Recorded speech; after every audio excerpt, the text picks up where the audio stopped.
Assalamu alaikum ve rahmetullahi ve berekatuh. Qadrli Filayla İkran'ın körünmenleri. Hemmelerninki muşu vakti ve bununki vakti hayırlı olsun.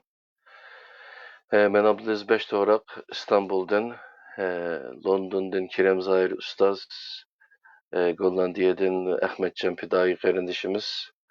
Üççeyle birlikte sunuvatkan Kur'an'dan Nezeri programısınınki 66. sanığı hoş geldinler. Ötken saat 65. derste biz Kur'an ma'lum zamanға xasmı degan temini çöğrelep söhbet kıldık. Yani bugünkisi Kur'an ma'lum makanға xasmı degan temada bo'ladi. Bu temada nima mazmunlar bor?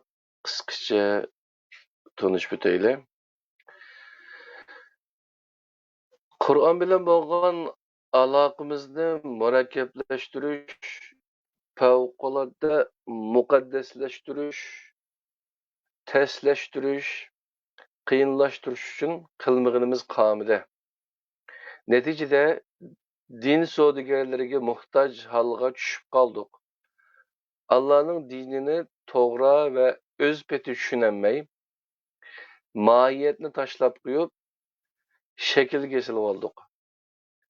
Allah'ın emrini ügenmey, arıga kuşup algan mollamlarning emrini, yoki olimlarning emrini, Allah'ın emri hisoblashga mecbur bulup kaldık. Şuna zaman ve makandaki akıl almaz aqide, itiqad, ibadetlerinin kulluğuna düşüp kaldık. Kur'an bilen makan ve o yerde yaşayan insanların münasebetleri zade kandak.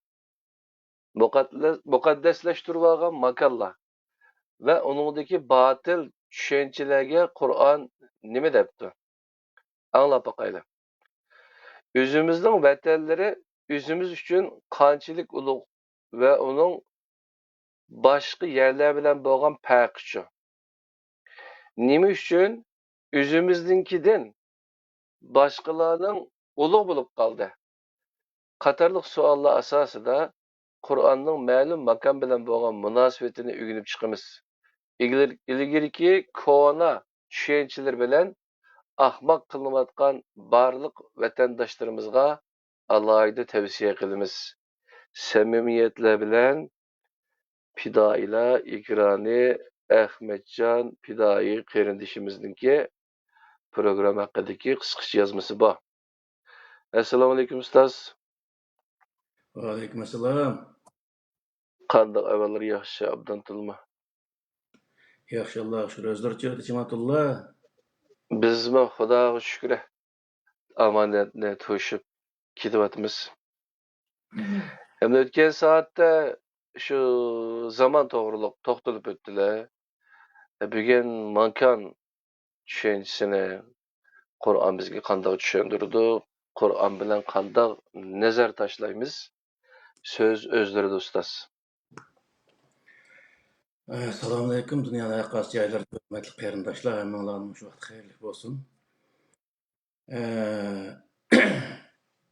Bu uzundan birisi talash tortishib kelayotgan bir masala. Yuqorida qarindoshimiz Abdulaziz Beştoğrak degandek nurg'un narsalarni makonga, zamonga va shu yerdagi millatga munosabatlik qilib dinga kirdirib olgan, aralashtirib olgan ishlar nihoyat ko'p. Shuning uchun biz buni ayrim holda Qur'on zamonga mansubmi deganning o'zini qisqa chiqib tugatdik. Endi bugun Qur'on bir makonga xosmi degan mavzu ustida to'xtalamiz. Estaizubillah. Bir qism kishilar yana bir qism yani ko'p yani bu odamning bir qism deganimiz bilan hozirgi shu 2 milliardga yaqin musulmonlar ichida nurg'un insonlar Qur'oni Karimni shu Makka Madina atrofiga xos arablarga tushgan degan mundaq ko'z qarashdagi insonlar nihoyat ko'p.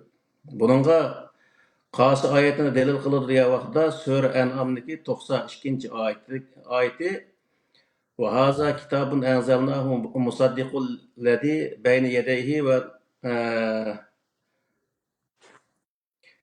va litunzira ummal qura va man havlaha degan mushu oyatning o'zini dalil qildi. Yani Allah Teala muş mübarek Kur'an-ı Kerim düşürgenligini, bu mübarek Kur'an bilen Peygamber Aleyhisselam'a Mekke ve Mekke'nin etrafındaki kişilerin gözünü agahlandırıp dep özü diyen buyruğunu bergenligini. Bunun asasen bu Kur'an-ı Kerim Mekke ve Mekke'nin etrafındaki insanlığa düşken bir kitap ekenligini, yani has bir kitap ekenligini, aşağıya has kitap ekenligini ve bunu başka insanlarınki din qiliverishga ehtiyojning yo'qligi yoki xatoligi din qilish. Mushundaq o'zi tushunchada tushunib, undan keyin mush oyatni maqsadini keltirib turib, bizniki dinimiz emas u. Arablarning dini. Yoki arablarning bo'lgan taqdirdami Makka Madina atrofidagi insonlarning bo'lib Makka atrofidagi insonlarniki dini.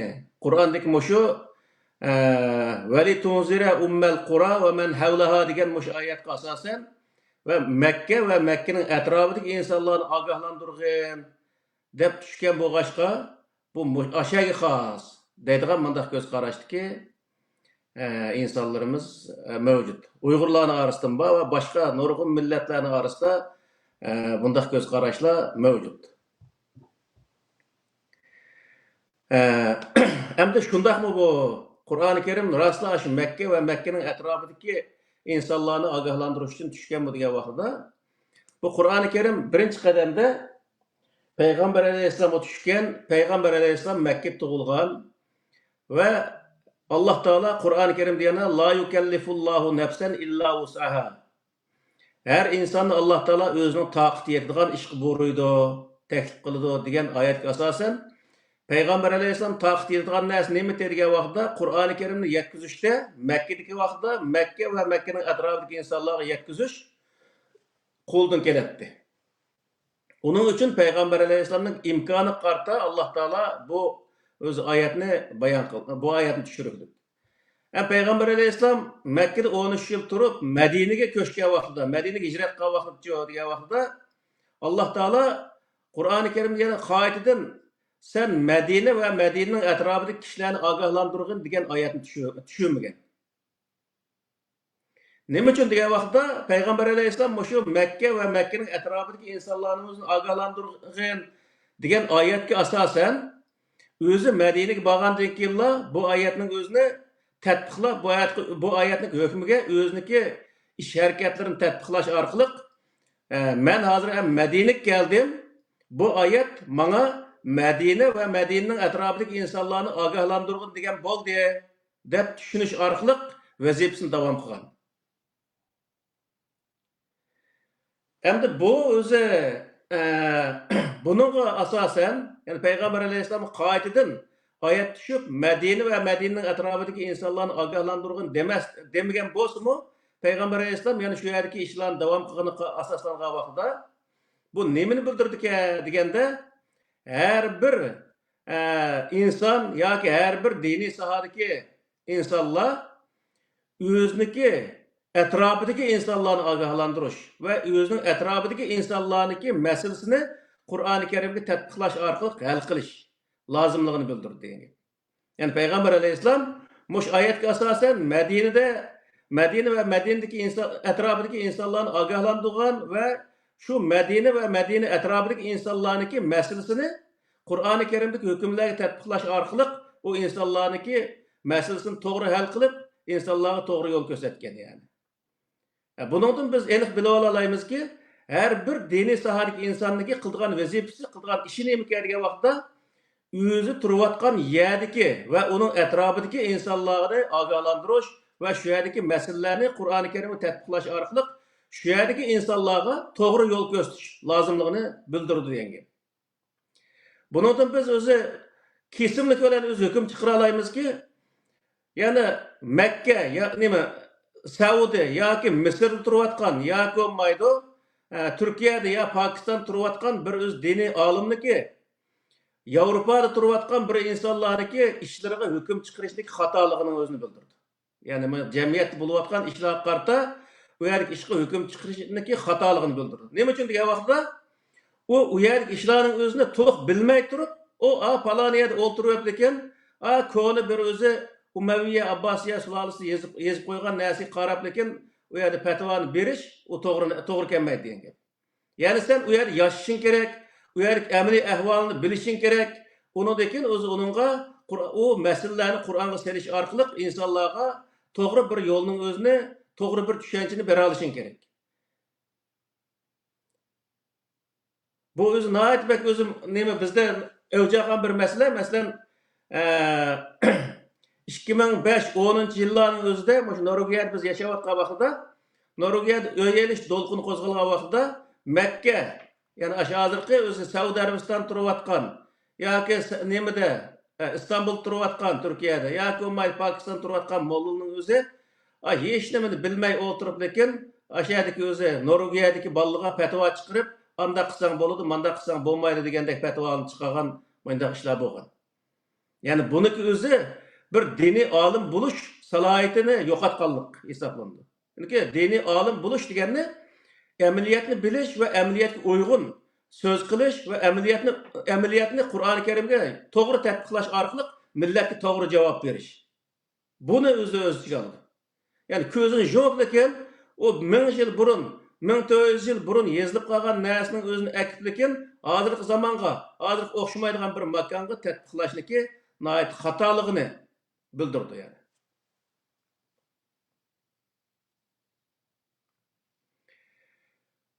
Biz şeriat degan o'zi mavzuda uningdagi mushu oldi o'tib ketgan o'zi Qur'on bir zamonga xosmi degan suhbatda o'ttirib qo'ygandek Qur'oni Karimda o'zgarmaydigan 3 ta narsa bor.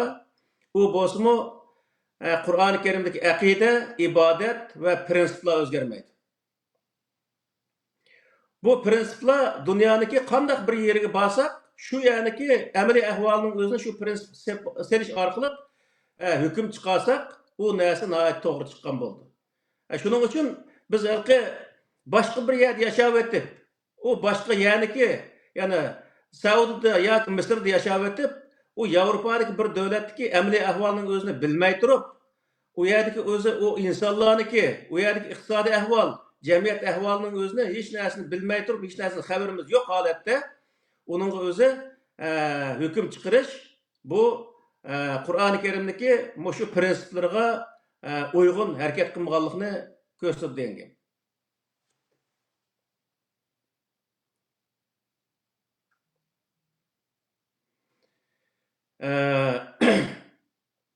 Prinsip yuqorida deganga o'xshash aqida bilan ibodat hech bir zaman o'zgarmaydi, prinsipni o'zgarmaydi, ammo prinsipning o'ziga har joydagi amaliy ahvolni tatbiq qilgan vaqtda o'xshamaydigan holatdagi bir hukm o'tirib chiqadi.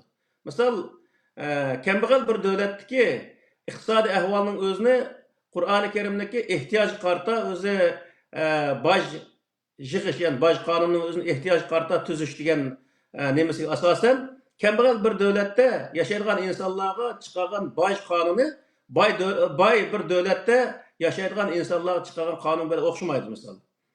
Xuddi shunga o'xshash kambag'al davlatda oldigan uy, masalan, asosan bu Yevropadagi problema uy masalasi. Uy olsak bo'ladi bo'lmam deydi. Undan keyin o Saudiyada u yer bu yerda turgan insonlar hech narsani bilmay o'tirib, onu qilsang andaq oldu, mandaq oldu deb fatvo chiqargan aynan ishlar borda. Şoň bu farqliq yerliga farqliq holatda Qur'oni Karimdagi shu prinsiplarga serish orqali farqliq bir hukmni chiqarish bu Qur'oni Karimni shu har yerga muvofiq holatda yetkazganlik va har yerdagi o'zi demining o'zini masalalarni Qur'oni Karimga to'g'ri serish orqali to'g'ri o'zi hukm chiqarganlikdan ko'rsatadi yani.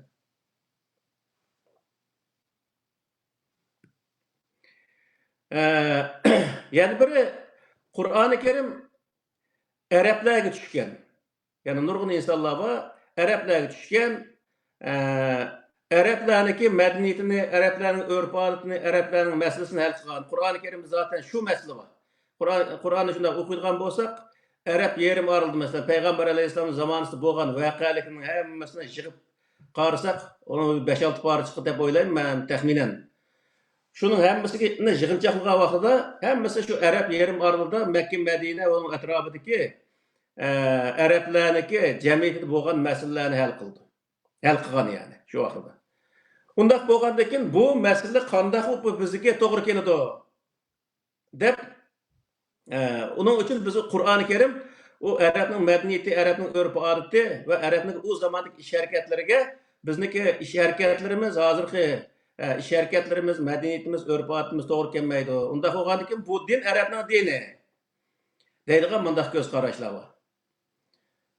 Buning o'ziga qanday javobi qanday degan vaqtda Qur'oni Karim o'z zamonasida shu Qur'oni Karimdagi prinsiplarga asoslanib turib, Arabniki shu zamondagi jamiyatda bo'layotgan masalalarni Qur'oni Karimdagi shu prinsiplarga tatbiqlash orqali jamiyatni to'g'ri o'z javob bilan javoblantirgan va masalani to'g'ri hal qilgan bo'lsa, ham hozircha degan vaqtda biz hech bir zaman u qilgan ishlarning o'zini, ya'ni Arabniki shu tuprog'ida shu zamonda bo'lgan ishlarga masalamizni hal qilmaymiz, tatbiqlamaymiz. U vaqtda qanday qilamiz degan vaqtda masalamizni Qur'oni Karimdagi shu prinsiplarga tatbiqlaymiz. Ya'ni bizda eng avjagan masala nima? Degan vaqtda eng avjagan masala shu zamondagi Arablarniki yoki Payg'ambar alayhissalomning sahobalarniki, tabiin, tabiiy tabiinlarniki qilgan ish harakatlarga degan gap so'zlarga masalamizni tatbiqlash orqali hukm chiqarish odatga aylangan. Bu butunlay xato.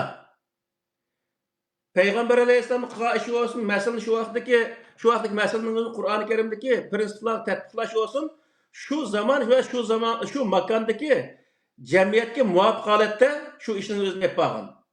Endi bu degan vaqtda bu boshqa millatniki jamiyatiga to'g'ri kelmaydi. U vaqtda qanday qilamiz degan vaqtda u vaqtda har millat o'z jamiyatida bo'layotgan masalalarning o'zini Qur'oni Karimdagi prinsiplarga tatbiqlash orqali hukm chiqargan vaqtda to'g'ri o'zi hukm chiqargan bo'ladi, millatlarning o'zini to'g'ri yetaklagan bo'ldi. Biz yuqorqi yana o'tgan suhbatda deb o'tgandek, shu shariat degan vaqtning o'zida misol 4 o'zi mazhabniki Abu Hanifa, İmam Ahmad, İmam Şafii, İmam Maliklarniki o'zi nemisini shu mazhablarni bir kitobga to'plab, uni degan aning mandaq bo'lganligi uchun a to'g'ri, maning mandaq bo'lgani uchun mana xato, mandaq degandek o'zi talash tortish deb qo'ygan bir Sharh Qoy degan bir kitob bor. Hidoya degan bir kitob bor. Bu kitobligimi bu narsalarning hammasini bir kitobning ichiga to'plash asli to'g'ri narsa emas. Nima uchun degan vaqtda 4 joyda chiqargan hukmlar, chiqarilgan hukmlar. 4 kitob, 4 mazhabniki chiqargan hukmlari 4 joyda chiqarilgan hukm. Uning o'zini bir yerga bir kitobning ichiga akib turib, uning o'zini birlashtirib, uningdan mandaq deyish xato. Bu kitobning ichida chiqargan hukmning ichida nurg'unlari Qur'oni Karimdagi o prinsiplarga to'g'ri kelmaydi. Lekin bu yana bir masala. Endi birinchi masala nima degan vaqtda o'xshamaydigan yerlarda chiqarilgan hukmlarning o'zini akilib bir kitobning ichiga akib turib, uning o'zini talash tortishga aylantirish o butunlay xato bir narsa. Uning uchun har joydagi jamiyatdagi amaliy ahvolining o'zini yaxshi bilib turib, Qur'oni Karimda shu jamiyatda bo'layotgan masalalarni saqqa vaqtda u yerdagi narsa farqli chiqadi. Masalan, boy degandek, boy davlatdagi iqtisod tuzum bilan kambag'al davlatdagi iqtisod tuzum farqli chiqadi. Nima o'zi ma'rif saviyasi yuqori davlatlar bilan ma'rif saviyasi tuvan davlatlarniki ma'rif sistemasi farqli chiqadi. O'xshamagan qo'shni xulumlarga ega bo'lgan davlatlar bilan o'xshamagan, ya'ni boshqa o'zi o'xshamagan qo'shni xulumlarga ega bo'lgan davlatlarniki siyosiy o'zi prinsiplari, siyosiy qonunlari ham farqli chiqadi yani. Shuning uchun bu yerdagi narsa nima degan vaqtda farqli o'rinlarga har sohani nazarda tutgan holatda hukm chiqarish, bu o'zi Qur'oni Karimning shu prinsipga asosan hukm chiqargan vaqtda farqli chiqadi. U farqli chiqqan narsaning o'zini o'zinik misolda Afg'oniston yoki Somaliyadan chiqqan bir hukumatning o'zini akilib, men amma nimadaki Londonga akib turib, Londondagi iqtisodiy ahvolni qarta, bu mandaq bo'lish kerak desam, bu to'g'ri bo'lmaydi. Shuning uchun bu yerki narsa nima degan vaqtda har joydagi iqtisodiy, ijtimoiy, siyosiy va har sohadagi ishlarni nazarda tutgan holatda Qur'oni Karimdagi shu mas'ul nima prinsiplarni tatbiq qilgan vaqtida uning to'g'ri bir yakun chiqadi degan gap. Shuning uchun bu yer nima degan vaqtda biz burun deb o'tgandek payg'ambar alayhissalom burungi payg'ambarlar qilib o'tgan ishlarga ergashmasdan o'zi Qur'oni Karimdagi prinsiplarga o'zi yashayotgan jamiyatdagi masalalarni tatbiqlash orqali millatni to'g'ri yetaklab manganga o'xshash hozirgi olimlar degan vaqtda hozirgi olimlar payg'ambar alayhissalom va payg'ambar alayhissalom sahobalari qilgan ishning o'ziga hozirgi jamiyatdagi masalalarni tatbiqlamasdan Qur'oni Karimdagi prinsiplarga hozirgi masalani, hozirgi jamiyat bo'layotgan masalalarni tatbiqlash orqali hukm chiqargan vaqtida payg'ambarning o'ziga usva, ya'ni o'zi o'rnak qilgan bo'ladi. Payg'ambarlar hammasi Allohning kitobiga esilgan va Allohning kitobidagi prinsiplarni asos qilish orqali masalani hal qilgan bo'lsa, keyingi olimlar degan vaqtda dal ashunga o'xshash Qur'oni Karimdagi prinsiplarni asos qilib o'z jamiyatidagi masalalarni to'g'ri hal qilgan vaqtda payg'ambarlarni o'ziga ulgu qilgan bo'ladi yani. Shuning uchun bu sunnatga eslimiz degan odamning o'zi agar payg'ambarning qilgan ishiga ergishimiz degan bo'lsa desa, payg'ambarning qilgan ishi nima? Degan vaqtda payg'ambar zamondagi masalalarning o'zini Qur'oni Karimdagi prinsiplarga selish orqali to'g'ri hal qilgan. Mana shu prinsipga asosan har bir o'zi diniy olim o'z jamiyatidagi, o'z yashayotgan o'z jamiyatdagi, o'z yashayotgan zamondagi masalalarning o'zini Qur'oni Karimdagi nima prinsiplarga to'g'ri selish orqali masalani to'g'ri hal qilgan vaqtida payg'ambarniki o'zi payg'ambar etmangan yo'l bo'yicha etmangan bo'ladi degan gap. O payg'ambar qilgan ishni qilish o sunnat emas. Payg'ambar etmangan qoida bo'yicha ish qilish bu sunnat degan gap. Alloh ko'rsatgan yo'l shu yani. Allohniki Sunnatulloh degan o'z Qur'oni Karimdagi oyatniki maqsadi mana shu.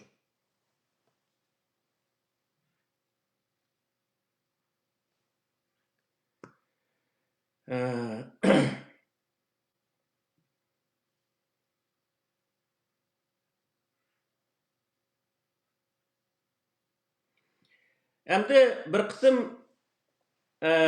qarindoshlarimiz Qur'oni Karim Arab tuproqlari tushganligi uchun u Arab tuproqlari ash Qur'on tushdi deb o'tirib u ulug' bo'lamdi degan manda savolmi kelibdi meniki shu shaxsiy nimalarimga.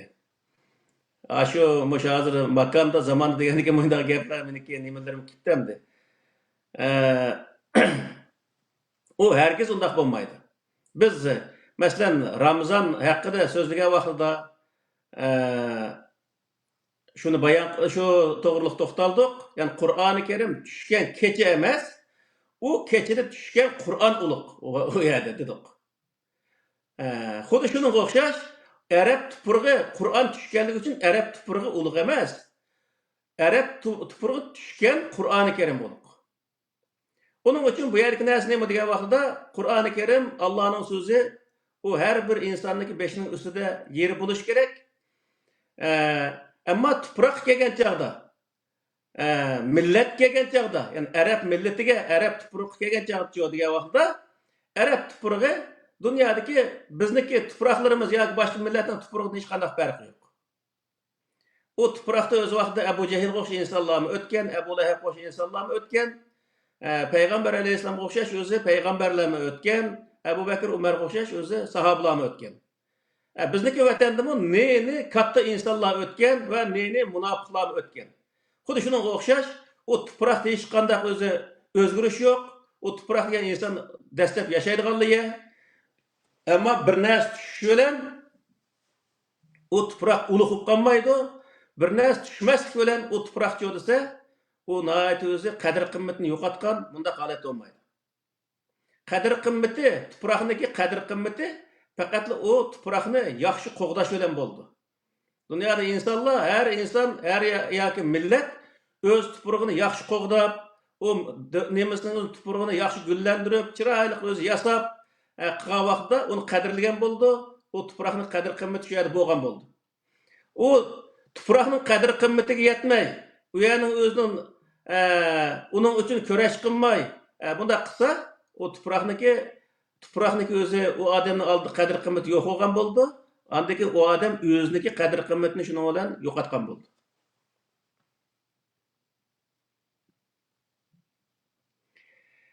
Yana Arab tuprog'ida elib berilgan siyosiy, iqtisodiy va jamiyat tuzumlari shu jo'g'rafiyaga muvofiq elib berilgan ekan. Ammo shu o'zi siyosiy, iqtisodiy va jamiyat tuzumlarining o'zi qiyomat qoyim bo'lishlik butun insonlarga o'rnak bo'lamdi. Örnek bo'lalamdi yoki degandek o'zi yoki o'rnak bo'lishi lozimmi degandek shunday savollardan qildi. Buning o'zigimi bergan javob nima degan vaqtda boy deganga o'xshash Arab tuprog'ida shu zamandagi jamiyat va atrofidagi ahvolga asosan elib berilgan siyosat shu zamonga xos, shu zamandagi elib berilgan jamiyat tuzumi shu zamonga xos va shu zamonda elib berilgan iqtisod tuzum shu zamonga xos. Shu zaman va shu makonga xos, ya'ni shu makondagi insonlarga xos bir elib berilgan ishlar. Ammo u hech bir zaman undan keyingi 50 yil, 100 yil keyingi insonlarga yoki boshqa jo'grafiyadagi insonlarga u o'zi tuzum to'g'ri kelmaydi. O tuzumga bo'ysunish yoki o tuzumni aynan etmayish asla mumkin emas. Misol, hozir o'zini Yamanbek sunnatchi tutib, payg'ambarniki o'zi oqisiga mahkam eslib olgan, peshiga ching eslib boshizodi, ayndaq qildik deyotgan insonlarmi payg'ambar alayhisolamniki shu zamonda qilayotgan siyosati, shu zamondagi tuzgan iqtisod tuzilmasi va shu zamondagi o'zi jamiyat tuzilmasini o'zini o'tirib qo'yolmaslik va uni ijro qilolmaslik. Demakki nima degan vaqtda uniki vaqti o'tib ketgan, o'sha jamiyatga to'g'ri keladigan, shu 1400 yil burungi jamiyatga to'g'ri keladigan bunday tuzumlar bu. Ammo buning o'zini keyingi zamonga so'rab yurish bu bir o'zi jinoyat hisoblandi. Bu nima uchun degan vaqtda xuddi payg'ambar alayhisalom burungi payg'ambarlarning qilgan ishlarini, shu payg'ambarlarniki tuzgan tuzumlarining o'ziga o'rnak qilmaganga o'xshash, bizmi uning o'zini payg'ambarning zamonasidagi jamiyat tuzumi, siyosiy tuzum yoki iqtisod tuzumining o'zini o'zimizga o'rnak qilmasligimiz lozim. Qilishimiz o'zi xato.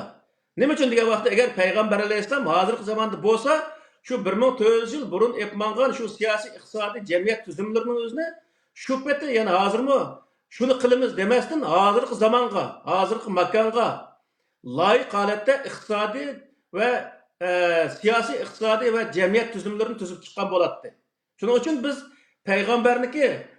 payg'ambarni o'zimizga ulgu qilamiz degan bo'lsak, qanday qildik ekanmiz degan vaqtda shu payg'ambar 1400 yil burun o'zining shu jamiyatiga, shu makonga, shu zamonga loyiq holatda tuzgan bir tuzum tuzgan bo'lsa, bizmi hozirgi zamonga loyiq tuzum tuzishimiz payg'ambar tutgan yo'lniki, ya'ni Alloh taolo o'tirib qo'ygan yo'lniki naq o'zini biz tutib mangan bo'lamiz degan gap.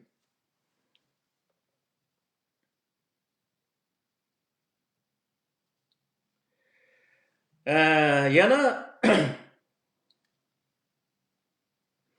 Qur'oni Karim Arab tuprog'ida tushganligi uchun uning ichidagi inson, hayvon, tog' toshlar, meva-chevalar, masalan, suv, barliq narsalar boshqa yerdagidan ulug' bo'lamdi debdi. Bu boy deganga o'xshashli bir javob yana u xos degan vaqtda u yerda ulug' bo'lgan narsa o'sha tushgan Qur'oni Karim.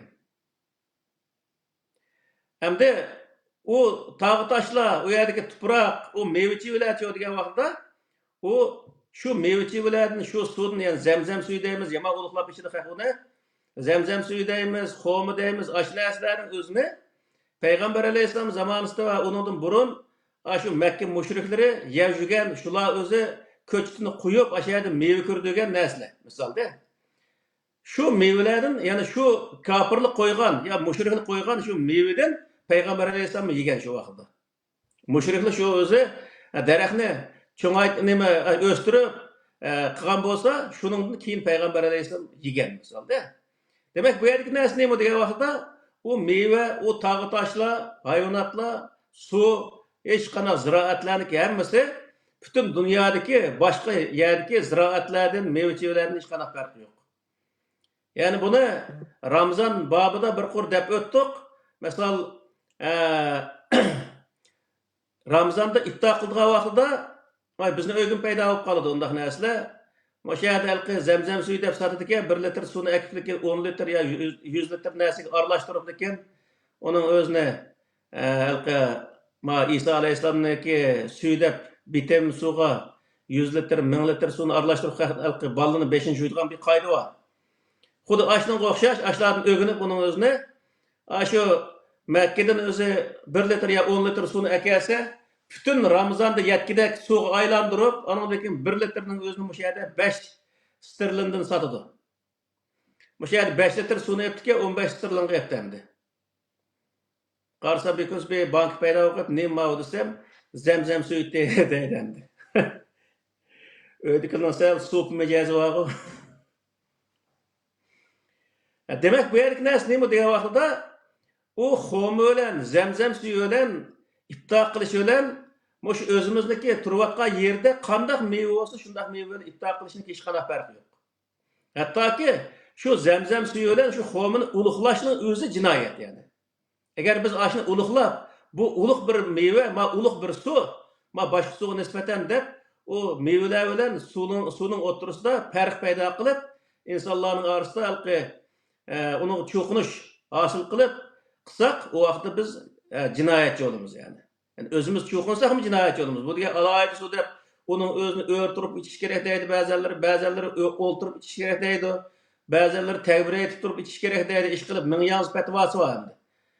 Moshunda qilish orqali bu yerda biz bilib bilmay turib o'zi bir jinoyatga kirib qolamiz. Uning uchun bu yerda hech qanday hayvon, hech qanday o'z tog'i tosh yoki hech qanday meva-cheva ziroatlar boshqa yerdagi ziroat, tog'i toshlar, hayvonlardan hech qanday farqi yo'q. Hammasini Alloh taolo yaratgan. U yerda o'zi arablar o'zi yaratib olgan yo arabniki alohida boshqa bir xudosi bo'lib, u xudo yaratgan bunday bir ish yo'q.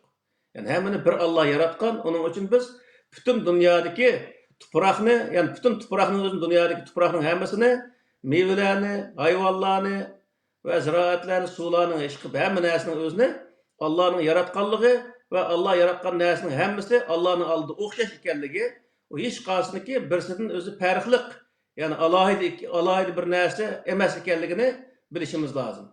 Shuning uchun bu narsalar shu makonda Arabning tuprog'ida xo'ma zamzamning o'zi ash tuproqda bo'lganligi uchun insonlar ashning o'zini qadrlab ichidi. Endi u zamzamning o'zi deganda Makkada insonlarning hayot manbasi.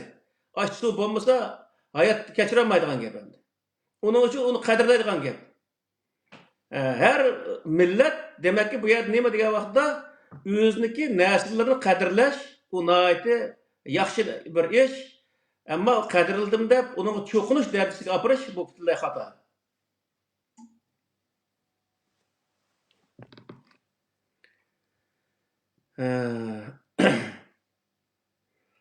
Yana Qur'oni Karim Arab yerim oralidagi bir qism narsalarni tilga olib, misol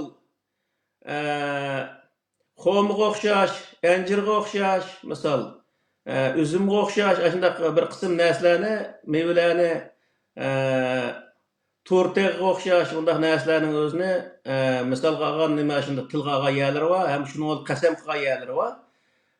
Bu qasam qilish qargan vaqtda bu narsani yana alohida bilishga bo'lamdi degandek bir savol ekan. Bu yana burungi berilgan javobga o'xshashlar. Mayli Alloh taolo uni qasam qilsin, uning hech qanday boshqa mevalar hech qanday farqi yo'q. Endi bu yerda Qur'oni Karimda yana shu arablarga birinchi payg'ambar alayhisalom tushgan bo'lg'ach payg'ambar alayhisalom u yerda insonlarga dinni tushuntirish, Allohning qudratini tushuntirishga to'g'ri kelgan bo'lg'achqa u yerdagi o'zi mevalarni, tog'i toshlarni o'zi misol qilib, ko'rdingmi men mushu quruq shaxtdan Alloh taolo mevani chiqarib beradi. Ashunda qudratli zotning o'ziga biz iymon etmay, nimaga iymon etganmiz? Sizniki bu iloh deyotganlaringni qo'ldan nima keladi deganga o'xshash bunday o'zi misallarını keltirish orqali insonlarga Allah'ın kudretini tushuntirib, Allah'ın bar ve birligining o'ziga e'tirof qilishga dalil keltirgan. Bunun o'zi endi bizga kelgancha degan vaqtda biz alayda o'zi Makka Madinaning xo'milarini akilib, bu yerga akib turib, mana mush xo'mini Alloh yaratgan deb o'tirib, haq tushuntirishga hech qanday hojat yo'q. Ya'ni men bu Angliyada bo'lgandan keyin Angliyada o'sadigan bir mevaning o'zini ko'rsatib turib, ko'rdingmi, ma daraxtniki o'zini, ma yog'ochning o'zini Alloh taolo ma mevani chiqarib beryapti. Demakki Alloh taolo mushunda qudratli bir zot, uning uchun biz mush Allohga ishinyapmiz deb uni dalil qilishim o'zi nihoyat to'g'ri bir dalil qilganlik bo'ldi. Chunki men alayda arab tuprog'idagi bir narsani, arabning tog' toshlarini, arabning meva-chevali, arabning suvlari yoki bo'lmaydi, arabning ziroat hayvonlarining o'zini misol keltirishimga hech qanday hojat yo'q. Bu nimani bildirdi degan vaqtda Peygamber Aleyhisselam etrafıdaki, yani özü körüvatkan, özü delil kılım dese, meni manası, derlekin şapkada şunu eklikin delil kılalaydıgan, bundak bir nesini köstüvatıdı. Bu bizge nemini özü tüşendirip ver diye vakta, biz mi etrafımızda üstüvatkan derehlerinin özü misal keltiriş arkalık insanların kayıt kılış lazımlığını köstüdü diyenge. Mesela Kur'an'da vettini ve zeytun ve turu sinin ve hazel beledil emin degandek muşundaq o'zi oyatlar bor. Bunun o'zi mushu mevlar, mush tog'lar, mush shaharlarning o'zi alayda ulug'mi degan bir savol. Buningga hech qanday uniki ulug' bir yeri yo'q. Ulug' bo'lgan narsa shu tushgan Qur'onniki aqida, ahkam ve aqida, ibodat ve prinsiplarga amal qilish bu eng ulug' bir ish, yani. Yani bir sualın özü nima uchun insonlar yani Mekke Mukarrama, Medine Munavvara, Beytul Muqaddas deb ataydi deydimdi. Elbette endi Arablar uni qanday atsa bo'ladi endi o'ziniki tuproq bo'lgandan keyin uning o'zini nihoyatda e'tiborlab, ulug'lamagan taqdirda e'tiborlab, ashuni o'zini nihoyatda o'zi qimmatini bilib, Mekke Mukarrama demdi, Medine Munavvara demdi, nima desa, ular yarışıdı. Bu aşı tuproqda yaşayotgan insonlarniki, aşı tuproqning qadr qimmatini bilganlikniki bir alomat bo'lib hisoblanadi. Endi bizcha degan vaqtda biz Uyg'urlar misol ulug' vatan, ona vatan misolda deganga o'xshash shundaq o'zi azizani Qashqar deganga o'xshash shundaq o'zi aziz vatan yoki deganga o'xshash shundaq o'zi sözler bilen vatanni ta'riflaymiz. U nima degan bo'ldi degan vaqtda bizningmi o'zi o'zimizdagi vatanimizning o'zini ulug'lash emas, qadrlash. Qadrlashni bilishimizniki lozimligini bildirdi. Ya'ni bu ulug'lab o'zimizniki yani ilohiyat ulug'iyat darajasiga chiqarib olmasdan buni nihoyatda o'zimizga kerak bo'lgan narsa, unda bo'lgan uni qadr qimmatiga yetishimiz lozim. Onun için onun özünü ulug' vatan, aziz vatan yoki ona vatan deb vatanni aniq o'xshash bunday ishlarni qilish bu o'zi bir jinoyat hisoblanmaydi. Hattoki har millat o'z vatanining qadr qimmatiga yetish va o'z vatanini yaxshi gullantirish va o'z vatani uchun kurash qilish bu o'zi nihoyatda ulug' bir ish. Shuning uchun o'zi vatan uchun jonni beriladi. Ham nurg'un insonlar bor bizning aramizda cihat kısak, özü nem kılıdı, Allah Teala razı oldu. Vatan için cihat kısak, Allah Teala razı oldu, köreş kısak yani. Allah razı oldu, Allah razılık için bu işini kılımız, savap eriş için bu işini kılımız deygamında gepler vardı. Elbette, eğer şu işini kısak Allah Teala savap verdi. Eğer beğenmegen takdirde bizniki kılışımız zörür bir iş. Ne için diye vakti o Allah'a gerek emez o vatan. Bizning özümüz gerek. Onun için vatan için köreş kılış, o bir imanı var. Bu qolganligi için köreş kıldıgan iş emas. Hazır mesela imanı var adamның hemmesi vatan için köreş kıldıgan vaqt kaç gityapti. Mesela Suriyani misal alsak, şunda oturdu bir parakanchilik chiqdi, milyonlagan insonlar, yani necha milyon, hatto 10-15 milyonni gap bu yerda, shundaq insonlarning taraf-taraf qochib ketganligi. Ama bu Birinci Dünya, İkinci Dünya urushi Yevropa'daki özü nemi tarihini okusak, Yevropa'daki.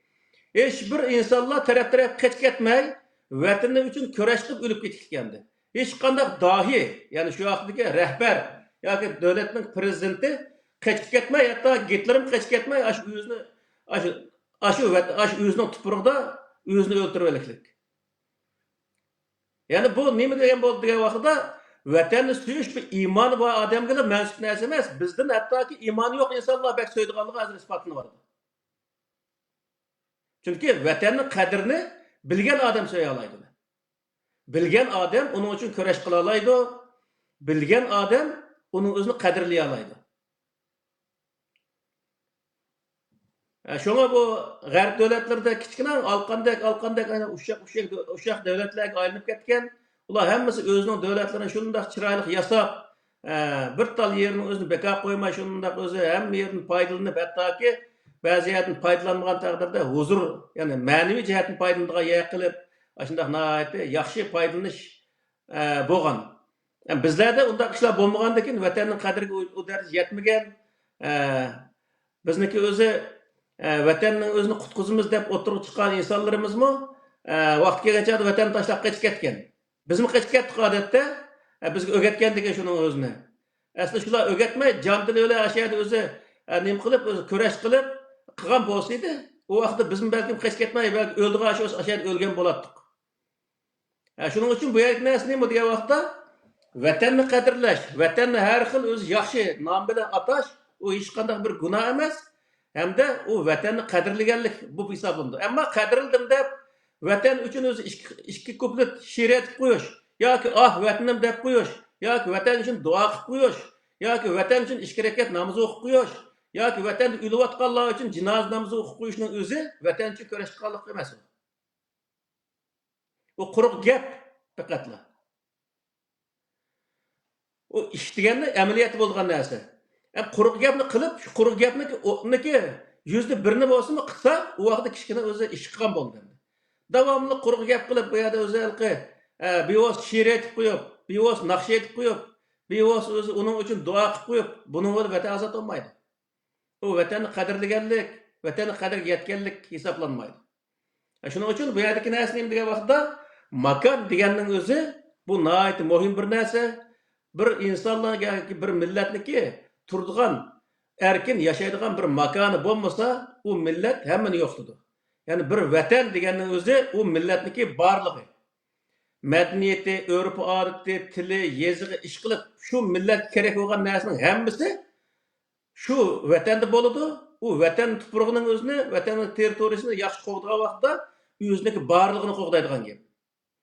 Shuning uchun payg'ambar alayhissalom Madinada o'zi Xandak urushi bo'lgan vaqtda shu oshruqlig'in hamma insonning qo'sig'i shunday o'zi bir hassa oshgan bo'lsa, payg'ambar alayhissalom qo'sig'i 2 hassa echib ketishlik.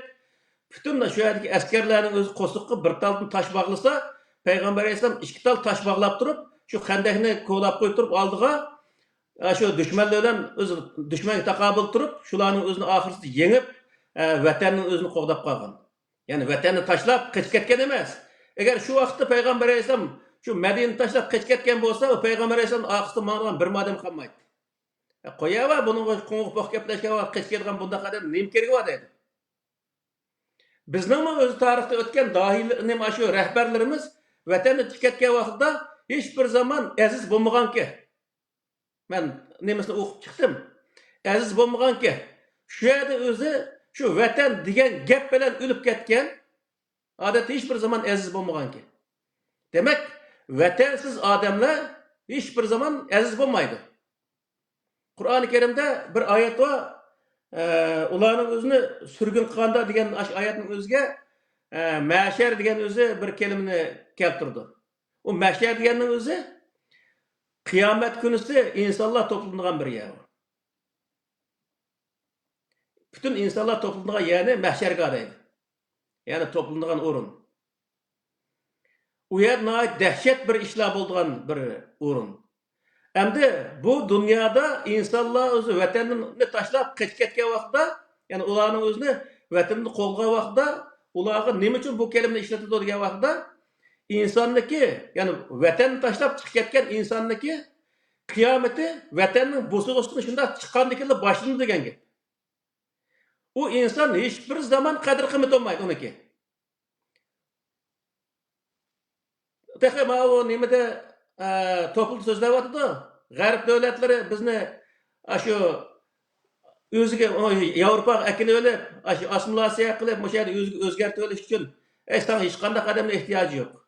Men bu Yevropada yashayotgan hozirgi vaqtda 22 yil oldi. 23 yil olib qoldi. Bir Yevropalik kelib, va sizlar o'sha chet elliklar o'sha bizga kerakdinglar. Uning uchun siz keldingiz, xush keldinglar mayaga degan bir Yevropalikni ko'rmadim men. Mandaqaroq millatchilik kelib qolsa, qapoqning eng yomoni bilan qaraydi odamga. Men birinchi qatim ishga kirgan vaqtda bir iskilotda ishladim 3 yil. Iskilotda ishlagan vaqtda bir odam qachon kelding bu yerga degandan keyin men palona vaqtda keldim desam, qachon ketsa degan menga. Hattoki bu ishning o'zi payg'ambar alayhisalom beshiqqa kelgan, payg'ambar alayhisalom Makkadan Madinaga hijrat qilib kelgan vaqtda Madinadagi bir qism insonlar Ubay ibn Sulul degan inson bilan o'zi shuniki atrofidagi insonlar bu yerning egisi bu kelginlarning o'zini chiqarib atadi degan. Payg'ambar alayhisalomga shu deb kelgan shu vaqtning o'zida. Hech bir zaman bir odam yeyotgan nonga sherik bo'lim deb kelgan odamni u nonning egisi yaxshi ko'rmaydi. Bir uyga kelganda bir odamning uyiga kelgan mehmonning o'zini bir kun, 2 kun turadi. Bir oy, 2 oy yillarcha umr vaqti turishni hech bir o'zi inson yaxshi ko'rmaydi. Shuning uchun bütün payg'ambarlar mesela Musa alayhisalom, payg'ambar alayhisalom tatib hammasi nima qilgan degan vaqtda eng oxirida qavm qarindoshlarini elib o'z vatanini azod qilish uchun nima harakat qilgan. Musa alayhisalom misol Misrda ko'rmagan kunni ko'rib, oxirsida o'zi bu xalqni qo'liq qilishlik qanchalik o'zi zulmatli bir ish ekanligini bilgandan keyin Bani İsrailni boshlab Falastinga o'z tuprog'imizga ketmasak bo'lmaydi ekan deb ashaga mangan. Gerçi şu vaqtda o'zini tuproqqa kelib, shu yerni azod qilmagan taqdirdami millatni shu tuproqniki bir yeriga akib qo'yib, o'sha yerda o'lib ketgan. Payg'ambar alayhisalom Makkada 10 yil turib, 10 yil 7 yil bo'lgan vaqtda, 7 yil 8 yil atrofida bo'lgan vaqtda, ki Makkaning o'zini qayta ishg'ol qilib, undan keyin o'zini qildi. Shu yerda nima deydi degan vaqtda Alloh taolo Qur'oni Karimda maqama mahmuda degan bir kelim bor Qur'onda. Maqam Mahmud degan nima degan vaqtda uni tarjima qilgan insonlar Maqam Mahmud deganning o'zi Allohning payg'ambar alayhisalom qiyomat kunida shu Xudoni yeniga berib o'tirgan bir o'rinning o'zini tasvirlaydi. Bunda xato bir narsa bor-da bu yerda. Maqam Mahmud degan nima degan vaqtda qadr qimmati bo'ldigan bir o'rin degan gap endi. Payg'ambar alayhisalomning qachon qadr qimmati bo'lgan degan vaqtda gapi zot o'tadigan ashunday holat qachon bo'lgan degan vaqtda Payg'ambar alayhisalom Makkani ishg'ol qilgandan keyin, undan keyin butun arablar orasida gap o'tgan bo'lgan. Payg'ambar alayhisalom maqama Mahmud degan o'zi o'zi hamma odam va Muhammadning o'zi ashani aytdimi? U endi hammamizni zodi buni degan jugimizni tikid ekan. Diqqat qilmasak, qanday qilamiz endi deb hammamiz sarosimaga tushib, bir-birlab o'z bayat qilish kelishlik sabablar hammasini bo'ldi degan vaqtda Payg'ambar alayhisalom shu eng kuchli bo'lgan Makkaning o'zini ishg'ol qilgandan keyin bütün etraftaki Arapların hemmesi teslim bulup kelgen. Şu an Kur'an-ı Kerim'de وَقَالَتِ الْاَعْرَابُ آمَنَّا قُلْ لَمْ تُؤْمِنُوا وَلَكِنْ قُولُوا أَسْلَمْنَا degan ayetler var. Bu nima degan vaqtda ular voy bo'ldi biz sana ishondik degan vaqtda ular sen o'zi ishondik deganlar demangizlar. Taslim bo'ldik deb Qur'onda ashuni o'zini bayon qilgan. Nima uchun? Chunki ular ayan elishdim burun, biz sen so'zlayotgan narsa rostken, to'g'ri ekan, ash narsaga biz ishondik demaganda, demak, u gadang qilish qilayotgan vaqtda undan keyin bo'ldi biz ham amanna degandan keyin, bu gaping to'g'ri emas. Siz aslamlab taslim bo'ldik denglar degan. Shu yerda payg'ambar alayhisalomniki maqama Mahmuddan iborat o'zi butun insonlar e'tirof qiladigan, butun insonlar Muhammad deb zodi dir-dir titraydigan bunda holat shu vaqtda shakllangan. Demek bu nimani bildiradi degan vaqtda makoni, ya'ni har bir millat o'z vatanining o'zini qo'g'dash, qutqizish va uning uchun kurash qilish bu intayin bir o'zi katta bir ish ekanligi, ulug' bir ish ekanligi Allah Taala halqı savab beradi-ki, savab bermesimi qilish o'zi lozim bir ish ekanligini bildirdi degan. Ya'ni musulmon bo'lish sifatimizdan davomli savobni umid qilish emas bu yerda. Bir ishni to'g'ri ishni qilish, to'g'ri ishni o'zini to'g'ri qilish bu nihoyat muhim. To'g'ri qilsaqlar, uningga zaten Alloh taolo savob beradi. Oldin ola biz o'zi mush ishni qilsak, savob bo'ladi-ki, uning uchun biz mush ishni qilamiz deb birinchi savobni oldiga elib olish bu butunlay xato. Shuning uchun bu yerga narsa nima degan vaqtda öz vatanimizni qandaq bir ism bilan atsak bo'laverdi, qandaq o'z yaxshi ism bilan atsak bo'laverdi. U o'zi faqatla vatanimizni qadrlash, qadr qimmatiga yetish maqsadi bo'lishi lozim. Ammo asla uning o'zini u quruq gapni qilib qo'yilgan vatan deb qo'yish bilan u vatan uchun xizmat qilganlik bo'lmaydi. Yoki WhatsAppda u yerda vatan uchun so'zlab qo'yish, vatan uchun ikki tal she'r aytib qo'yish, vatan uchun duo takbir qilib qo'yishning o'zi vatan uchun o'zi xizmat qilganlik bo'lmaydi. Faqat men mushukni qilsaq yetarli bo'ldi bizga deyish bu butunlay xato. Uning o'zini faqatla biz insonlarni o'qitish uchun qilamiz. U faqatla 100% hech qanday ishga yaramaydi deganlik emas. Ammo mushu ishni qilsak yaraydi, mush yetarli bo'ladi deyish butunlay xato. Ammo shuni kishilarning o'ziga vatanniki vatan uchun kurash qilish jarayonlarini masalan uniki plan programmalarni anglatish bu nihoyat muhim. Ammo anglitib qo'yish bilan kifoyalanish bu butunlay o'zi xato. Shuning uchun biz bir tarafdan uni gapini qilishimiz lozim, so'zlashimiz lozim. Yana bir tarafdan o'z qo'limizdan keladigan ishlarni qilishimiz lozim. Qo'limizdan keladigan desa, lamzallik qilib, odatli bir ishni qilmayman, mushuni o'z qo'limda keldi deb o'ltirmasdan davomli uningdan yo'g'ini qo'limizdan kelishga harakat qilishimiz lozim. Shu vaqtda biz vatanni qutqiza olamiz. Vatanni qutqazgan vaqtda u Uyg'ur millatini barlig'ini, ya'ni yig'ib aytgan vaqtda sanab tugatib bo'lmaydi asosan, barlig'ini qutqazgan bo'lamiz. Ya'ni avlodlardan tortib hammani qutqazgan bo'lamiz. U vaqtda Uyg'ur millati tarix sahnasidan o'chmaydi degan gap. Ama yo'qolib ketimiz degan vaqtda uni o'zi mana shunday o'zi lamzallik qilib o'ltirsak, yo'qolib ketimiz. Bizning hozir bolalarimiz cho'ng'yapti. Bolalarniki bizniki vatanga bo'lgan ishtiyoqimizga nisbatan bolada 50% ga yetmay bilmaymiz. Uning bolalarini so'z aytishga hojatsiz. Shuning uchun o'zi bu yerdagi narsa nima degan vaqtda u bolalar uning ustiga davomli vatanning suyini ichib, vatanning tuprog'ida yashab, vatanning havosini tinib, nenni yeb bundaq cho'ng bo'lmagandan keyin uning bo'lgan mehr muhabbatmi ojiz bo'lgan gap. Bizni qanday qilyapti misol? Biz ba'zi vaqtda vatanga kelib chiqsa o'zi yig'lab ketamiz. Yig'lab ketgan qarta amaliy harakat qilgan kelgan chaqda mingyoz fatvoni chiqarib uning qarta harakat qilmaymiz. Harakat qilmaganlikning jazosi mana hozirgi vaqtda keldi. Harakat qilgan taqdirda to'g'ri qilmaymiz. To'g'ri vaqtda, to'g'ri o'rinda qilmaymiz. Uni qaramlachi, o'sha olti to'xtok mollani gapga kirib, ashunaki o'zi arabniki to'xtal gapini qilib bersa, Abu Bakr Umarning o'zini qahramonligining o'zini gapini qilib bersa, shuniki oqitib mangan kishi bo'lib o'zicha xato bir yerga berib, xato ishni qildigan bundaq ishlar nihoyat ko'p bizda. Shuning uchun bu nima degan vaqtda yig'ib aytgan vaqtida Arab tuprog'ida tushgan Qur'oni Karim Arab tuprog'idagi shu zamondagi arablarniki jamiyatdagi masalalarni hal qilgan bo'lsa, biz shu Qur'ondagi aqida ibodat va prinsiplarning o'zini o'zimizga qabul qilib, o'zimizniki tuprog'idagi, o'zimizning vatani millatida bo'layotgan, millatining jamiyatida bo'layotgan ishlarning o'zini shu prinsipga tatbiq qilgan vaqtida biz to'g'ri bir xulosaga, to'g'ri bir o'zi ya'ni javobga erisha olamiz degan gap. Shu vaqtda millatni to'g'ri yetaklab mana olamiz. Biz asla o'zi u payg'ambar alayhisalom zamonida qilingan ish bo'lsin, qilindi deb o'z payg'ambar alayhisalom chaplangan o'zi hikoyalar bo'lsin, yoki Umayya Abbosiya sulolasi zamonida yozilgan fiqh kitoblar bo'lsin, bu kitoblarning o'zi shariat deb tunish va uni vatanni hozirgi o'zi Uyg'ur jamiyatiga vatan ozod bo'lsa, vatanning o'ziga qonun qilamiz, shariat qilamiz deyishning o'zi butunlay xam xiyol, uning o'zi hozirgi jamiyat asla to'g'ri kelmaydi, chunki u qulluq jamiyatda tuzalgan bir qonun prinsip, hozirgi bir jamiyatning o'zida u aslo to'g'ri kelmaydi. Uning ustiga u jamiyatniki jamiyat taraqqiyoti, hozirgi jamiyat taraqqiyoti, u zamondagi ma'rif, hozirgi ma'rif, u zamondagi iqtisod, hozirgi iqtisod va u zamondagi siyosat, hozirgi siyosat o'xshash emas.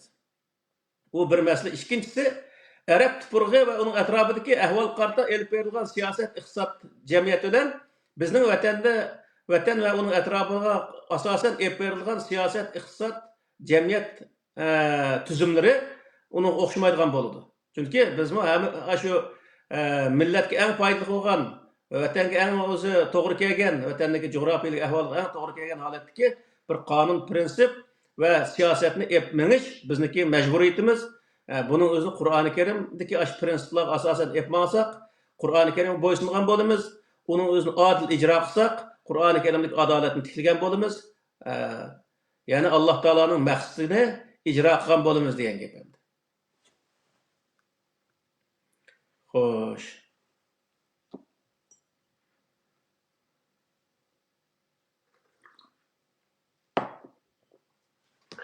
Allah razı olsun. Demek şu Kur'an-ı Kerim'de biz Peygamber Aleyhisselam'la Resulullah'da usve-i hasene buluşu o fakat şu makan kalan has emes bu yerdeki prensiplerini özümüzdeki vatanige özümüzün yaşavatkan ana vatelerimizge tedbiqlab yani aşağı için küreş kılıp şeyini qoğdap Allah'ın rızalığına yine erişkili buludu. Demek şu anda kıskat bir kaçağı. Doğru. Hem de bu yerdeki nesnim diye vaqtda o'tganda bir tuzum haqida azroq bir gapni 5-chi chiqarib qoldik, ammo maxsus bu vaqtni to'xtalamiz. Qur'oni Karimdagi bu prinsiplar bir tuzum.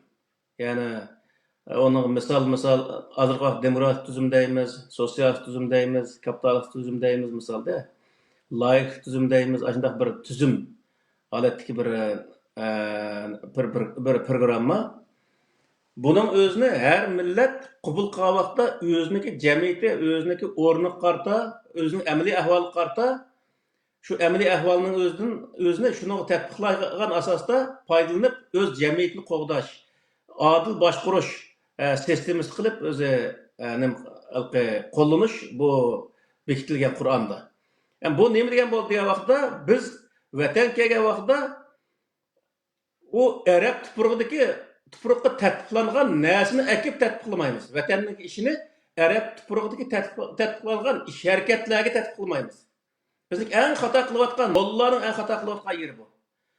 Payg'ambarning qilgan ish harakatlari, sahobalarning qilgan ish harakatlariga tatbiqlamaymiz. Bu kallamizda eng aniq bo'lish lozim. Qur'oni Karimdagi prinsipni tatbiqlaymiz.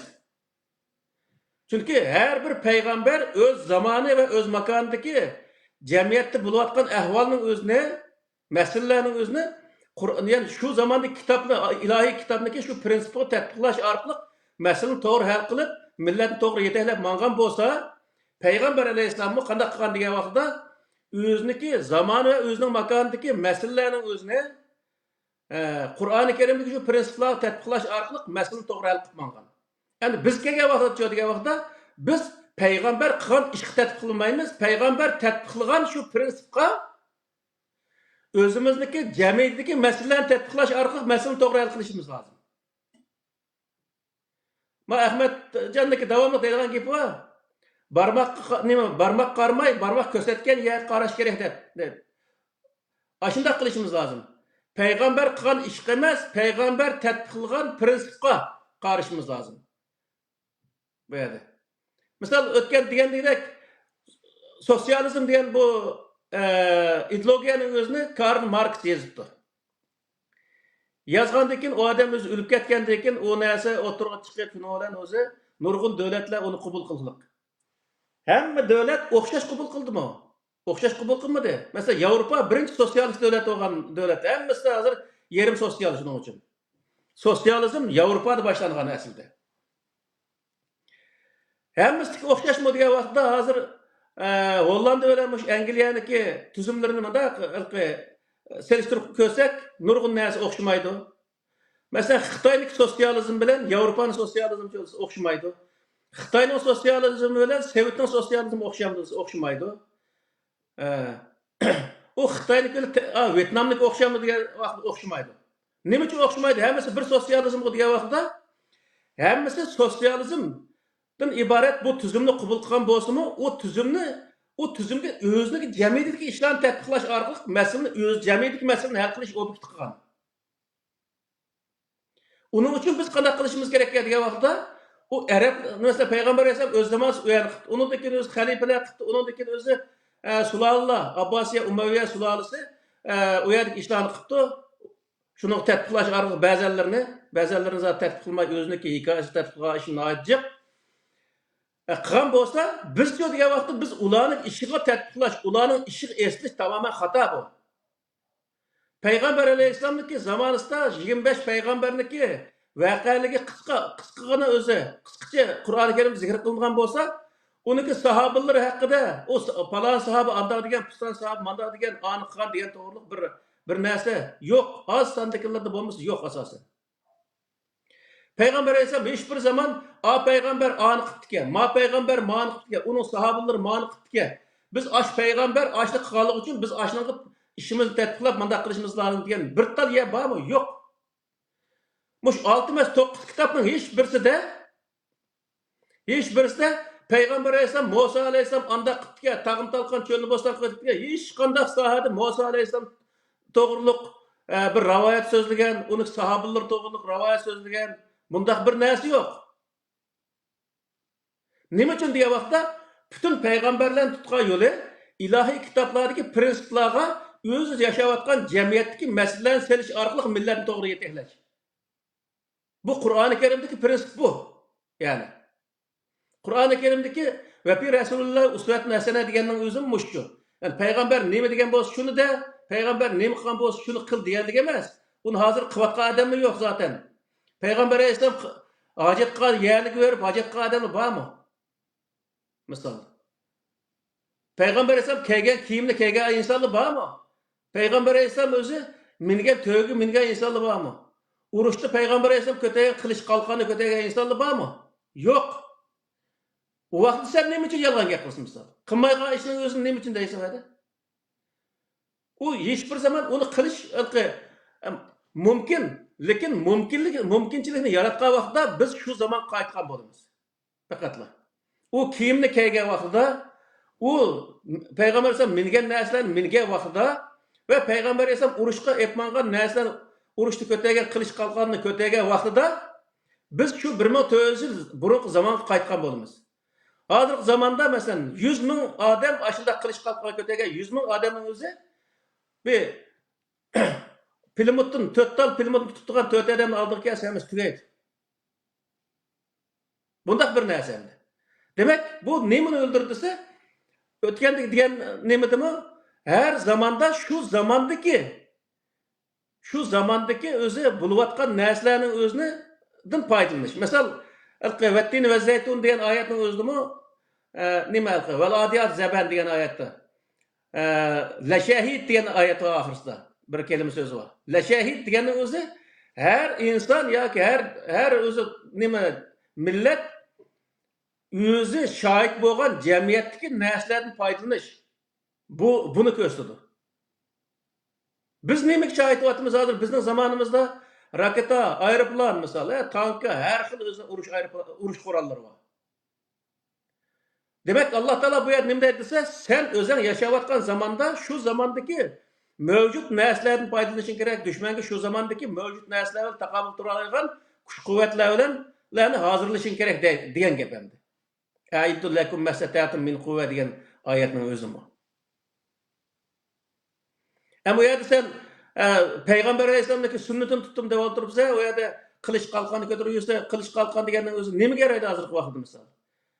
Bu bir masala. Ikkinchisi, payg'ambar alayhisalom hozirgi zamonda bo'lsa, ya'ni shu 1400 yil burun qilich qalqonni ko'tarib yuradimi? Yoki hozirgi zamondagi eng ilg'or narsani qilishga harakat qilgan bo'ladimi? Bu masalalarni yaxshi tushunishimiz lozim. Biz buni davomli deb ko'ryapmiz. Uning uchun diniy sohadagi insonlar millatni bundan 1400 yil burungi zamonga targ'ib qilmasligi va shu zamondagi narsalarni o'rganishni targ'ib qilmasligi lozim. Onun uchun bu yerda haqiqatan İstanbulda bo'lgan o'xshaydi. Qur'on bilan o'zi hadisniki musobaqasi. Qasi yengayotganda hadis yengayotganmi, Qur'onni deyman deb ba'zi vaqtda. Buningdek ahmoq, olim, o'lima deyotgan insonlarniki qilayotgan ishi. Bu endi burunqi jamiyatdagi o'rtaq tushuncha bo'lib qolgan narsa davomli Alloh taolo shunday tushunchalarga xotim payg'ambar o'tish orqali xotim berishlik. Misol payg'ambar alayhisalom zamonida burunqi larniki haykallarga cho'qindigan, butlar cho'qindigan ashundaq burunqilar qilayotgan ibodat deb qildigan ashundaq bir holat bo'lganligi uchun payg'ambar alayhisalom ashuni o'zini tamoman nim qilib amaldan qoldirib şu zamandan başlap aldık qarab mengişinin özünü. Onun için peygamberlerin islahatçı deyimiz de. Aş öz yaşayotgan zamandan başlap aldık qarab mengiş. Akıdın bir narsa öğrenmeslik. Yani. Ülüktün bir narsa öğrengili bulmaydı. Meyli o ölgen adam peygamber olsun, sahabe olsun, onu ki bizge hiç qanday bir narsa öğretemeyiz azık vaxtıda. Fakat onunla qep qalgan narsa ne mi degan vaxtıda? Qep qalgan narsa o peygamber Allah Teala'nın Kur'an kitabı esilgan, bütün peygamberler Allah'ın kitabı esilgan. Ve cemiyet meselelerini özünü şu Allah Teala'nın kitabındaki prensipleri seriş afık meselelerini elkan. Bizim övündüğü yerimiz bu. Yani. Ama ulanın kıvatkının özünü Adem Aleyhisselam özü öğretlerini derehinin yapılmaklarını yeptik ya. Dep biz işten veren yişvetip derehinin yapılmaklarını öğretini yepişka acet yok. Eğer Adem Aleyhisselam hazır zamanda boğan boz kandak kılattı bilsekler mesele hal oldu. Meselen de. Şunun için bu yerde bizdeki dini alim deb özünü atawagan insanlar dini alim buluş salayeti ega buluş için bu meselelerini yaxşı düşünüş lazım. Yani zamanı layık adam buluşqa targ'ib qilish lazım milletni ve zamanıga layık bo'lgan ilimlarni öğütüş lazım. Aqida bo'lsa-mu, mesela Qur'on-i Karim aqida prinsip ve ibadetler bo'lsa-mu, mesela prinsiplarga hozirgi zamandagi masalalarni qanday salamiz? Qanday selish orqali milletni qanday to'g'ri yo'lga yetaklaymiz? Bu sahadaki meselelerini öğütüş lazım. Bunda ilimni öğütüş lazım. Bir meselenin özünü oturup koysa, falanı mezhep an deptike, pustan sahabı man deptike, dep şu özü ming yıllar burunqi narsalarni ekilip, u yerda cevap izlep yurdi de, bunda cevap izlep hech qanday hojat yo'q. Qur'oni Karimdagi shu prinsiplarni bilsalar, shuni saqandikin cevap aynan chiqadi zodi. U yerda faqatla birga ishkini qo'shsak, tang degan bir narsa qo'yilgan, ashuni to'g'ri qo'sha olsaqlar, oxirgi 3 degan javob chiqadi. Başka hech qanday narsa yo'q. Shuning uchun bu yerda biz o'zi dini olim degan bir o'z nom bo'lgan ekan, uning loyiq holatda insonlarni o payg'ambarning zamoni, payg'ambarning makoni va arabga xos narsalarning o'zini o'rganishga targ'ib qilish, bu butunlay millatni xarob qilish, millatni vayron qilish, buningdan o'zi millatni olg'a bosolmaydigan bir yo'lning o'zini millatga o'zi tanlab berganlik. Bundaq insonlar hech bir zaman oldi qarab manganmaydi, jamiyat bilan moslasholmaydi, andikin davomli jihatni o'zi tushunadi. Bu dunyodan zerikib ketgandan o'ziniki kallasiga to'g'ri kelgan bir jamiyat bo'lmagandan bo'ldilar. Zot Alloh rizoligi degan bir narsa aslida o'laychi men deb hangirtmaydigan qadrsiz o'ldigan gap endi. Shunga bu yerdagi bizniki o'zi deydiganimiz nima desa, bizning olimlar chuqum olim degan o'z nomga loyiq holatda bir ish qilaman desa, Qur'oni Karimdagi aqida ibodatdan sirtida uning prinsiplarini o'zini yaxshi tushunish kerak. Prinsipni tushunmasa, u yerdagi ahkom sohasida hech qanday narsaga javob bera olmaydi. Hozir odatda fiqh kitobining o'zida bank masalasi yo'qki, anadagi ma'vo o'xshash jinsliklar haqidagi narsaga o'lim jazosi degan bir narsa borki, Qur'onda u narsa yo'q. Ammo o'lim jazosi degan bir narsa yo'q. Unda bo'lgandan keyin shunday narsalarga javob bera olmay turayotganligining sababi shu. Qur'ondagi shu prinsipni bilgan bo'lsa edi, hech qanday qiynalmaydi misol.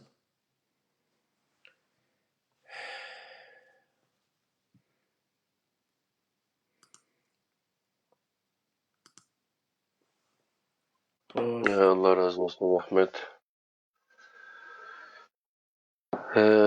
Endi mana birdan başı bizi xalqimizda belkim başka milletlerden buluşu mümkün. Men şu Mekke'de yoki Medine'de ölüp ketsem, aşağıda yaşasam, men haqiqiy islom dini yaşagan bolaman. Başka yerde yaşamayman, başka yerler kafirlarning devleti yakşı. Yakumsa Mekke Medine'den başka bir yerde ölüp gitiş arzusu yok mesela. Aşağıda ölüp ketse bir mukaddes ölümde ölüdüğündeki yakşı. Manda birinin var. Bununla kadar qaraydı. Bununla Kur'an-ı Kerim'deki karşı biz qandaq yerde ölüşünü nazar, mesela biz 25 peygamberin cık tilga alımız. 25 peygamberin içinde fakat lekin mesela İsmail aleyhisselam şu Mekke'de ölgen buluşu mümkün. Onu nerede ölgenlik aniqligimiz yok ama Mekke aşağıda yaşap ki aşağıda ölgen buluşu mümkün. Hatta ki Mekke'de peygamber aleyhisselam Mekke'de ölmegen. Medine'de ölüp ketken misalda. Onundan başka hiçbir peygamber Mekke Medine'de ölgenlik hakkında hiç qanday haber yok. Mesela İbrahim Aleyhisselam Kabe'ni sağan bilen o Mekke'de ölgen emas. Demek bu yerdeki nersi ne mi diye vakti Allah Teala siz Mekke'de yoki Medine'de yoki Beytül Mukaddes'te yoki Arap tuprağında ölümlü diyen bir nersi yok. Vela temutunne illa ve entum muslimun diye ayet var. Sizler Müslüman halette ölümlü diyen Kur'an'da. Biz dünyanın qandaq bir yerde buluşmamızı qatnazar Müslüman halette ölsekler boldu. O Mekke'de ölüp, Mekke'de Ebu Cehil mi ölgen, Ebu Leheb mi ölgen, nurgun, sanaksız kafirler ölgen. Hem ular Mekke'de ölgenlik için hem cennet kiremde. Onduk emas. O yerdeki nersi ne mi diye vaxtda o Müslüman halette ölüş ölen, Müslüman bolmagan halette ölüş meselesi var bu yerde. Onun dekin özü bu Garip devletlerin Yaman'da bayır bir ahmakның özü bemince sözlepti. Bu naat bir cık hata bir nersin dep oylayım ben emdi. Eski insanlar bayağı beriş ya komaydı başka dindeki insanlar bayağı beriş neki hatalık hakkında da. Bu Avrupalıların eski dep qaraydı. O yerdeki insanlar başka dindeki insanlar dep qaraydı da. Bu yerde bir taraftan hiçbir insanı qaysi dindesem, nimişsem Müslüman, nimiş Hristiyan bolmaysa dep onun özü hiç kim besim işletmeydi. Her insan xalıgan dine kiriş erkinligi ege. Tam İslam yani Kur'an-ı Kerim oturup koygandek Kur'an-ı Kerim'de itiqad erkinlik yol koyulgan. Lekum dinukum veliyedin diye ayet ölen. Onun için qandaq dinni qabul qilish qilmaslik o adamın özünün şahsi işi. İkincisi o insan özü başka dindeki insanlar bayağı beriş yaxşı iş emas bu yerdeki narsa özü qandaq insan buluş meselesi var. Yani o insan degende mesela her xil insanlar bayağı barmız. Haraq içiyotgan, tamak chekiyotgan, her xil cemiyet qalamga ish qilayotgan. O yerde sen qandaq insan bo'la olaysın. Mesele bu. Yani sen bu yerde içip ketemse ya özeni tutup yani Müslümanlığını saklaya alamsın. Mesele bu yani. Onun için o naçar bir insanlar bayağı vaxtida naçar bo'lish, yaxshi insonlar boyagigacha yaxshi bo'lish bu do'lan tavuzluq. Uni Alloh taolo munofiq deb hisoblaydi Qur'oni Karimda. Ammo qanday yerga berishimizni qat'iy nazar o'zimizning e'tiqodi, o'zimizning ibodati bilan, o'zimizning insonlik o'zi axloqimiz bilan yashashimiz bu o'zi Alloh taolo Qur'oni Karimda o'tirib qo'ygan bir prinsip. Bu prinsip asosan dunyoning qanday yeriga borsak, qaysi din, qaysi mazhabdagi insonlar bo'lishini qat'iy nazar biz özümüzdeki dini itiqadımız, özümüzdeki ahlakımızda yaşayan vaxtda bu Allah Teala kabul kıldıgan yaxşı bir özü ahlakta yaşayan bolumuz. Bu yerdeki öz cemiyette hiç qandaq bizge selbi ta'sir bolmaydı. Bu yerga kelip bu yerde butunlay hamiz Hristiyan bo'lib ketgan Uyg'urmi yo'q. Bu yerga kelganda chin ketyapti e'tiqodi nurg'unlarniki.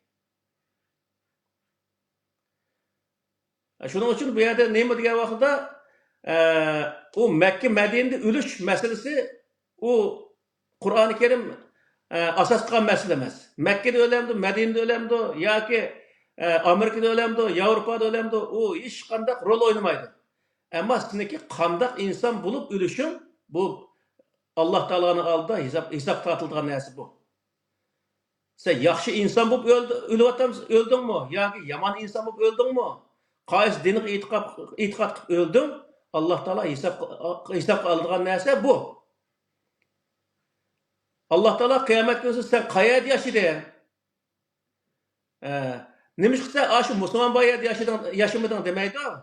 Sen o'zi iymoning, ya'ni sen musulmonmi, kofirmi? Musulmon bo'lsa uni ijro qildingmi, qilmadingmi? Masala bu yerda, ya'ni. Yani ne Müslüman memleketler var? Ahlakı qarasa kafirligidan beter turgan. U yerda o'zi insonlar islomni tikitayotgan ishlar ko'p, ayndaq o'zi bo'layotgan ishlar bor hozirgi vaqtda.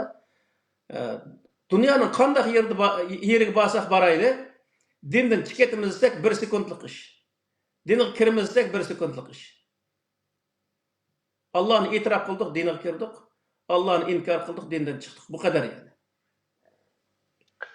Yani şu nerede, kaçan, qayerda yaşaş emas, yani qandaq yaşaş. Yani şu prinsipga taqiladi, shundaymi? Qandaq e'tiqod bilan qandaq ishni qilib o'lish bu masala o'zi Alloh taoloning oldida hisobga tortilgan narsa. U biz qayerda yashayli, u hech qanday hisob qilinmaydi. Nerede yashasak mayli, qaysi e'tiqodda qandaq ishlarni qildik. Hisob qilinadigan narsa bu. Makkaga boribmi, kunda nechta chekib yursa, u odam o'zi Makkada yashgan bilan hech qanday ahamiyat olmaydi. Mayli Amerikada olsun, mayli Yevropada olsun, o adam o'zi namozlarini joyida o'qib, Alloh ko'rsatgan yo'lni to'g'ri mangsa, o odam o'zi Alloh taolo rozi bo'lgan ishni qilgan bo'ladi, rozi bo'lgan ishni qilgan bo'ladi. Allohning qiyomat kuni Allohning oldida o'zi ajrsini oladi degan gap.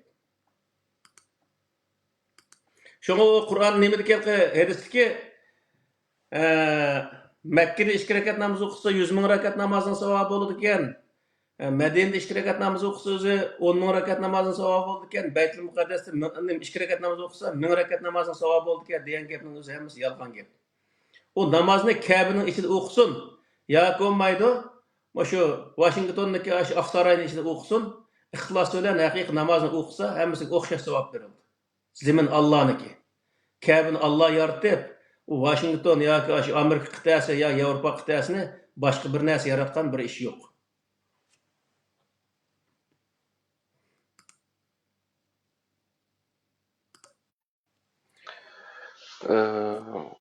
Yeni birisiga mesela bu yine biraz bir sualamdı. Yani camide okugan bilen namazlıcı. Benim uyamda, iş yerimde yakşı. Bana şu kolay kildiği yerde okuganın oturasıda fark var mı? O Kur'an-ı Kerim'de məxsus camide namaz okuş hakkında ayet yok. 5 namazın camide okunu ya ki 3 namaz camide okunu diyen doğruluk çıkan ayet yok Kur'an'da. Onun için özü fakatla cuma günüsü azan çıkkanda hemen şu kilonla aşağıda özü namaz okuyan kaytan doğruluk sör cümlede mesela bir ayet var. Nimeti ayetini kendimizi Fes'ev ila zikrillahi ve zeril bey zalikum hayrul lekum in kuntum ta'lemun diyen özü şunday bir ayet hem de. Demek cuma günüsü bir cuma her cumada kilip öz cemaat bilen birga buluş bu neme? Kur'an-ı Kerim otur koygan bir neme? Aşının asasen cuma günü cuma namazını cemaatle okuş bu fariz. Qalgan namazını cemaatle okumasa günah boludu ya sevap boludu diyen sevap boludu diyen to'g'ri ayet yok Kur'an-ı Kerim'de. Onun için her insan özlük iş yerlerde okusa okşaş buluverdi. Çünkü Kur'an-ı Kerim'de köplük türü bilen, yani özü ruku kılışlar bilen, secde kılışlar bilen birge kılın diyen ibarim var. Ruku kıl, secde kıl diyen doğruluğuma ayetler var. Bu nemini bildirir dese, yalnız okusan da, cemaate okusan da hiç kadar fark yok. Namazın zaten bu yerde cemaate okuş, yalnız okuş emez, namaz okuş lazım. Namaz okusu oldu. Cemaat kışı vacad oku koyup, olmaydı. Bundaq qilishning o'zi hech qanday rol o'ynamaydi. Şuna beş namozni jamiga, beş namozni insonlarni jamiga yig'ib olishning o'zimi bu o'zi hech qanday Qur'oni Karim yo'l qo'ygan bir ish emas. Chunki insonlar yashash kerak dunyoda, ishlash kerak. Uning uchun o'zi. Ammo bu jami degan vaqtda jami bu to'g'riliq maqsad to'xtalamiz deb o'ylayman. Payg'ambar alayhissalomniki 23 yillik hayotida faqat bir tal jami selingan. Madinadagi jami. Masjid Nabaviy deydi uni. Boshqa hech qanday bir yerga jami selinmagan. Shu Masjid Nabaviydan bir qancha kilometr kelgan bir yerga bir jami selingan vaqtda, bir masjid selingan vaqtda Payg'ambar alayhissalom uni butunlay o'zi ko'kim talqon qilib, o'zi yo'q qilib o'tgan. Shu sahobalarni apirib yo'q qilib o'tgan. Bu nimani bildirdi desa, o vaqtdagi siyosiy markazni bildirdi bu jami. Agar endi jami u yerga paydo bo'lgan vaqtda siyosiy markaz ishga bo'lgan gap, hozirgi jamining mashtaq. Misol bir jamining imomi bir xil so'zlaydi, endi jamining imomi endi bir xil so'zlaydi. Har jaminiki mazhablari ayrim, andagi insonlarning e'tiqodini ayrim shunday bo'lib o'tgan. Şuna cemaatleşiyor insanlar. Banda a cemaatin, ma cemaatin deydi. Şunu o ikisi bir yer kip olamaygan gap. Bu aslında o Kur'an'daki maqsadiga tamamen zıt narsa. Her adam Kur'an'ı eslish lazım. Kur'an-ı Kerim degan buyruqni qayerda ijro qilsa bo'laverdi. Ammo shu namoz haqida faqat juma kunsi jumani jamida o'qish haqidagi Qur'oni Kerimda bir tal oyat bor. Boshqa hech qanday sahada, hech qanday o'zi beş namazını camide okumasa olmaydı degan to'g'riliq oyat yo'q. Hamda o cami to'g'riliq rivoyatlar bor. Uyda o'qigan 2 rakat namozdan camide o'qisa 27 tasisi savob bo'ladi deb jamiga akilish uchun insonlarni qilgan bir tashviqot. Bu tashviqotniki tahti Umayya sulolasiniki zamonasiga tutishidir. O zamonda insonlar masalan ishlab kelgandan keyin o Makka Madinada shu vaqtda o'zi atigan chiqib ishni qilsa soat 10:chilik ishni qilgandan keyin andagi issiq qattiq bo'lib ketadigan gap. Uy kiradigan gap. Soat 3-4 kishilik uyda yotadigan gap. Shu vaqtda o'zi qanday qildi desa, u yerda u nimaning o'zini diniy sohadagi yoki bo'lmaydi shu xalifalarniki to'g'ri yo xato ish qilayotganligini insonlarniki bir yerga kelib yig'ilib o'zi uni muzokara qilib olmasligi uchun maxsus jami kamis bo'lmaydigan qilib ayndaq bir tashviqotlarni olib bo'lgan bir nimalar bor, tarixda bor shu narsalarmisi. Shu masjidning imomlarining hammasi Umayya sulolasiniki shu maxsus belgilagan imomlari bo'lgan. Şuna nurgun sahabenin özü hatta şu Umayya sulalısını belgilegen imamlar xita qilgan yerler var. Bu aşı tarixte bor hemimiz aniq turdi. Bu nimani bildirdi desa, bizde o'tgan bir qatim deb o'tdim men buni. Bizda dehqonlar 10-oygachilik naskerakni yig'ib, bug'doy qo'noqni yig'ib bo'lgandan keyin uni yana shu vatan millat haqida bir fikrlashib qolmasin, kallasi kichkina azotib qolmasin deb o'tirib Xitoy aşağı tutuvagan o'xshash, alning o'zini jamiga yig'ib olib, uning beminch savobning o'zini va'da qilib yig'ib olib. Bo'lmasa Payg'ambar alayhisalom zamonasida islomni qabul qilgan insonlar hali yiroq yerlardami islomni qabul qilgan bo'lgan. Masalan, Abu Zar al-Ghifari degan odam Ghifar qabilasini bular yayloqda yurgan shu Madina hali yiroq yerda. Ashniki qabilasidan bir qancha odam islomni qabul qilgan. Mesela 20-30 dak adam İslam qabul qilganki, shu 20-30 odamga Payg'ambar alayhisalom shu istil turayotgan yerga bir tal jami selib, ya bir o'yin jami qilib bo'lamdi, shu yerda birga ibodat qilamiz deb o'zi buyurmagan. Hammasi o'zining uyida namozini o'qib qilgan. Nima uchun degan vaqtda diniy sohada bir yerda fikrlashgandan keyin bu Qur'onni asos qilmagan vaqtning o'zida hammasi Qur'on yo'q vaqtida, Qur'onni asos qilmagan vaqtda har xil fikr tug'ilgan gap. Ki insanlar o yerde hata fikirlerine kirip kaldıran gibi. Bir taraftan. İkinci bir taraftan da insanlar armeliş gerek. O Mekke, Yaman Bekir, Mekke, Medine diyen katlık ısık olduğu yer 12. ayda 30 gradusunu aşırı iken misal. Onda olgandaki o ısıkta insanların jigölüşün bir doğru kemmeyden. Şunu bu hazırki dinini biz Kur'an'da nazar deyip ma'nın özüne oturup koyuşumuz sebep ne mi diye vaxtda hazır dindeki bütün faaliyetlerinin hemmisini Kur'an-ı Kerim'deki dinga, yani Kur'an tasvirlagan İslam'a seliştiği vaxtda o nurgun yerlerin özü Qur'oni Karim to'g'ri kelmaydi. Hatto bu jami selishning o'zi to'g'ri kelmaydi.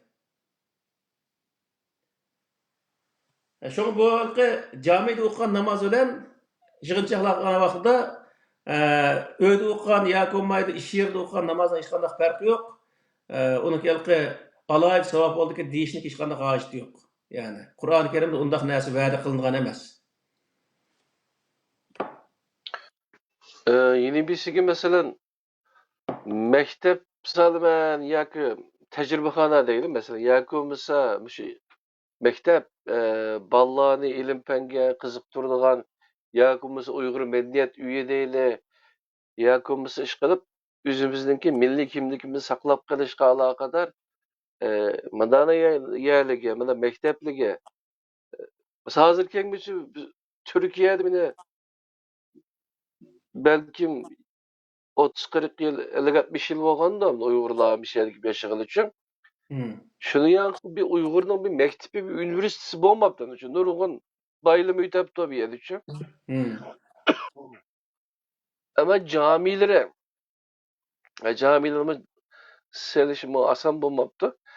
Lakin cami salim, Kur'an kursunu beklemen dese, bunda yerli pul akadem için. Hak sahip tapıma depmek için. Addiyesi bu Türklerin üzüldü mü bana? Şu üyemden karşısam ötkendim mi dedim. Ma sol tarafım karşısam bir cami, odul karşısam bir cami. Özlerim billah. Ama oturdu bir mektep var. Bu mektepke etiyerlik silip, küçükillik silip de mektep yetişmey. Bu şunda ne kılamak değil mi düşün? Birbirininki mezhepim okşumaydı mesela. Düşün. Bu cemiyetinki Nurçularınki ayrım, Mahmutçularının ayrım, yeni birisininki ayrım hem de şu Süleymançılarının ayrım diyen tek şu. Moşuna neler bu bitirdik. Bu doğruluk mu Kur'an-ı Kerim'de nime yok kam demin. Ben cami sahası katı savap olup işte onun dinkin adam paklanıp pulları bek savap deyip işte de bu doğruluk malumatlı yok mu?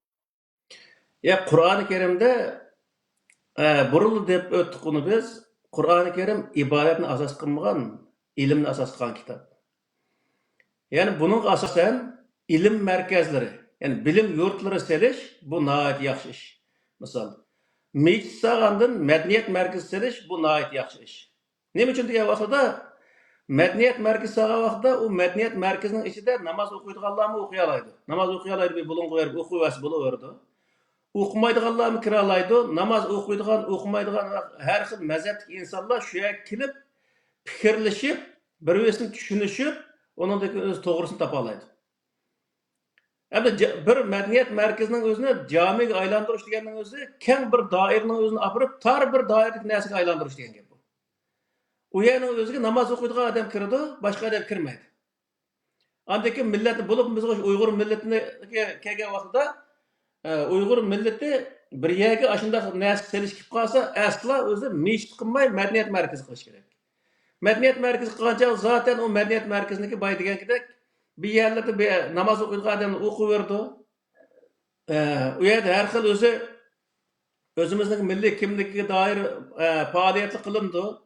Zaten şu neminin özümü, şu dinin özümü hem de bizniki şu milletni oyg'utishki bir asosli qurol bo'lib qoldi. Unda yerda ancha-muncha diniy soatlik insonlar so'zlab özümüzün medeniyetiga ega chiqish voqeasi asosida so'zlasa yaxshi bo'ldi misol.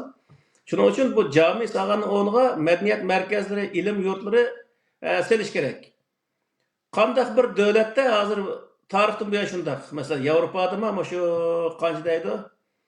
1800-yildan boshlab ish qilib chirkov selish to'xtagan ekan bu yerchi.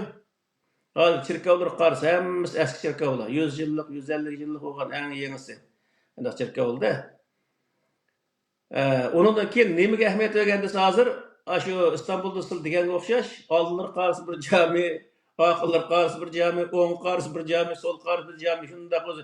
Sizlar şu 1000 kvadrat metr yani shundaq hisoblasizlar 3-4 tal jami chiqadi misol.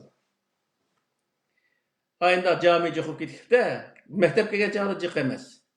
Hem qandaq bir yerde ibodatxon aynib ketsa, u yer xarobilik aylanadigan gap. Tarix tashlaq ulug'liq.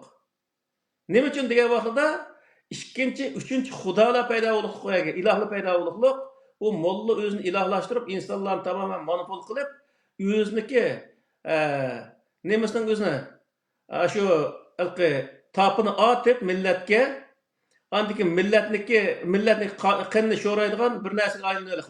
Hozirgi mana masalan bo'lib Istanbulda bor bu narsalar, Istanbulning har yerlarida shunaqa Qur'on kursi ochib, qarixona ochib, ashada bolalarning o'zini qari qildik, uni qildik, buni qildik deb mana mush yaqintimma hadisil Qur'on bilan hadislik musobaqasi deb mandaq mazbaylik bir musobaqani o'tkazgan gap.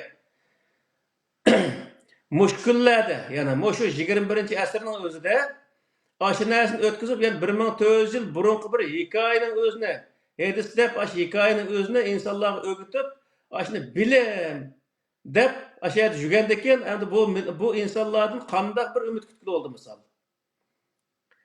Shuning uchun bu yerlik narsa nima degan vaqtda bilim yurtlari selish bu nihoyat bak zarur. Qandaq bir mamlakatda bilim yuksalsa, u yerda o'z haqiqiy musulmonlar ko'paydi. Ja musulmonlar emas, haqiqiy musulmonlar ko'paydi. Haqiqiy musulmonlar ko'paygan yerning o'zida u davlat rivojlandi.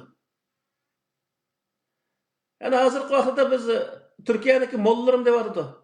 Shunchalar 80 necha ming meshit vaka. 80 necha ming meshitning har birisi bir taldan imom, bir taldan ma'zin bo'lsa, ner bir 200 ming odam shu beka nima shu hukumatniki maoshini olib yotadi degan gap. Hukumat shu pulni kesib lekin askarga ishlatsa nurg'un narsani hal qiladi misol. Bular millatniki vujudiga chaplashgan bir parazitdan iborat bu. Mollalar hozirgi vaqtda. Bular shu ishdan sirtqa chiqsa, hech kim ish qilmaydi.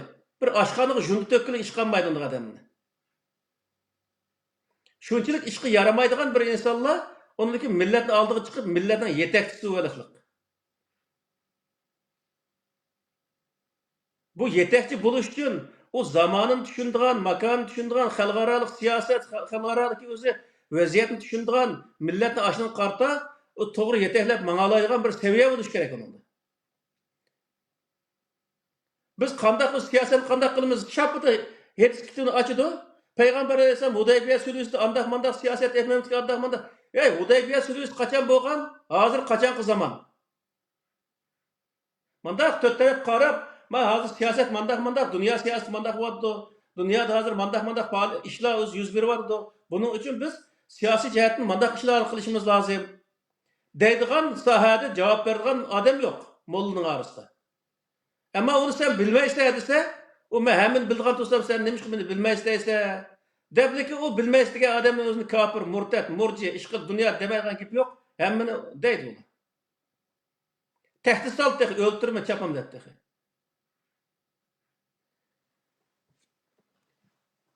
Şunun için bu yerdeki meselindeki tigi kelsek, hazırki zamanda bulup mu Müslümanlar cemiyetlik gelgen vakitte Müslümanlar meclis selişini zaten 100% to'xtatib turib, uning o'rniga hattoki bir qism meclislarni maktabga aylantirib tek savab bo'ldi. Nurg'ulg'an meclisni maktabga aylantirib oldi. Nima qildi o'nchalar meclisni?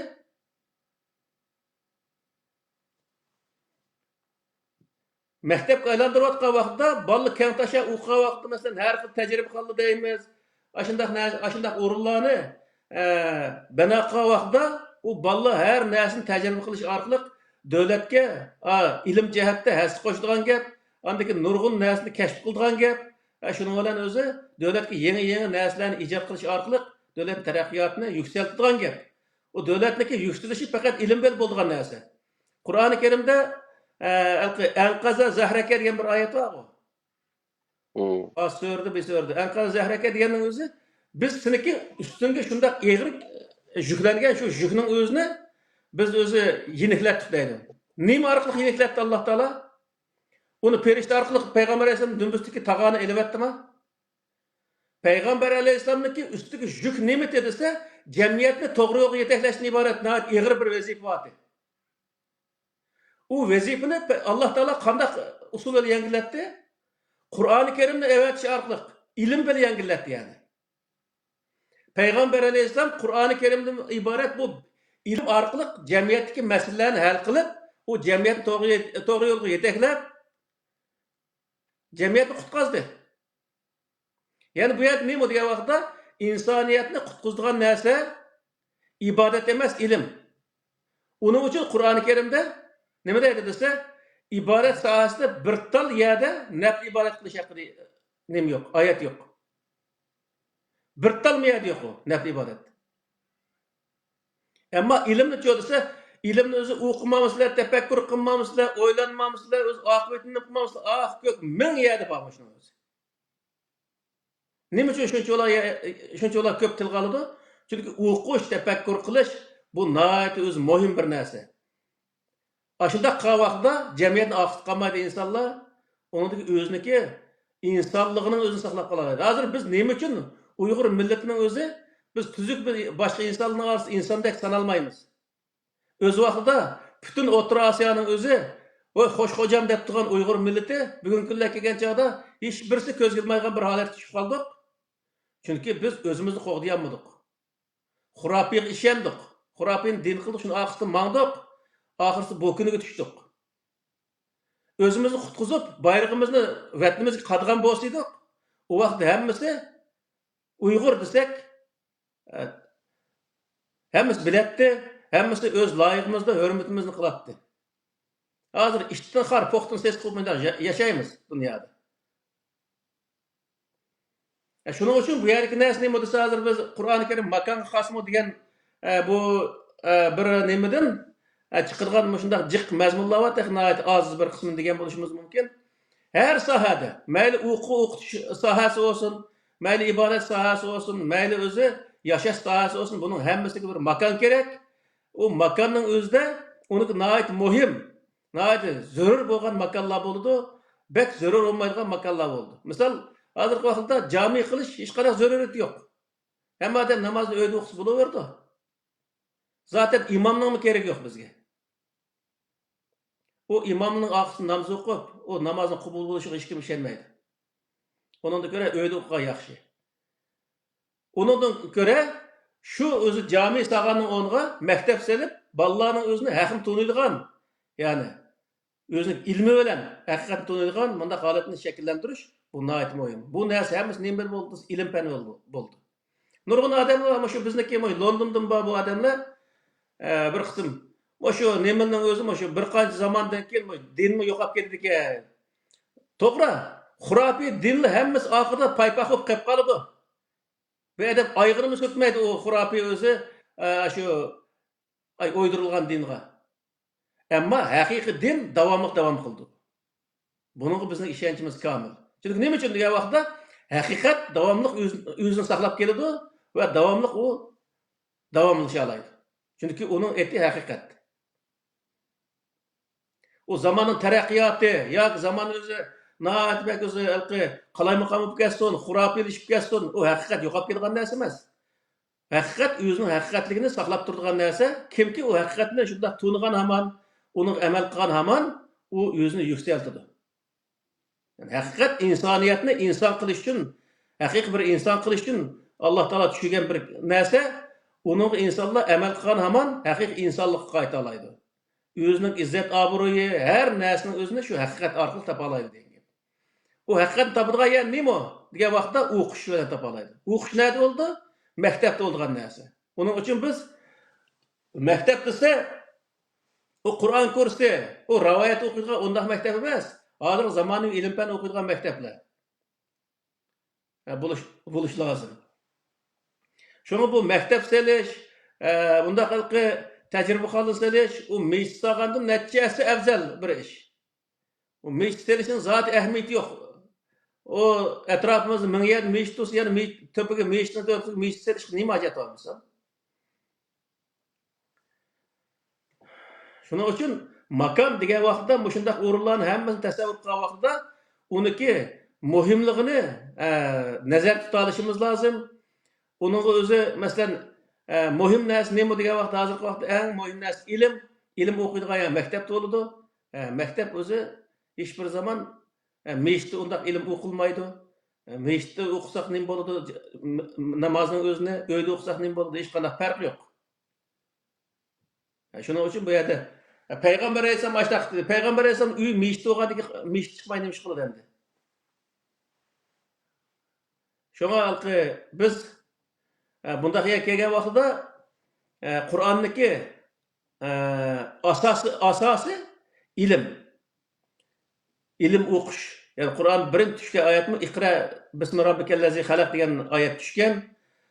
İbadet degan namoz deganning o'zi Payg'ambar alayhisalomga 6 yil keyinmi, yani Makkada shu 6 yil 5-6 yil o'tgan vaqtda aqimis salat tarafayn nahar va zulafa minal layl degan oyat tushganlik Payg'ambar alayhisalom atganlik oqshom 2 vaqt namoz o'qish ekan.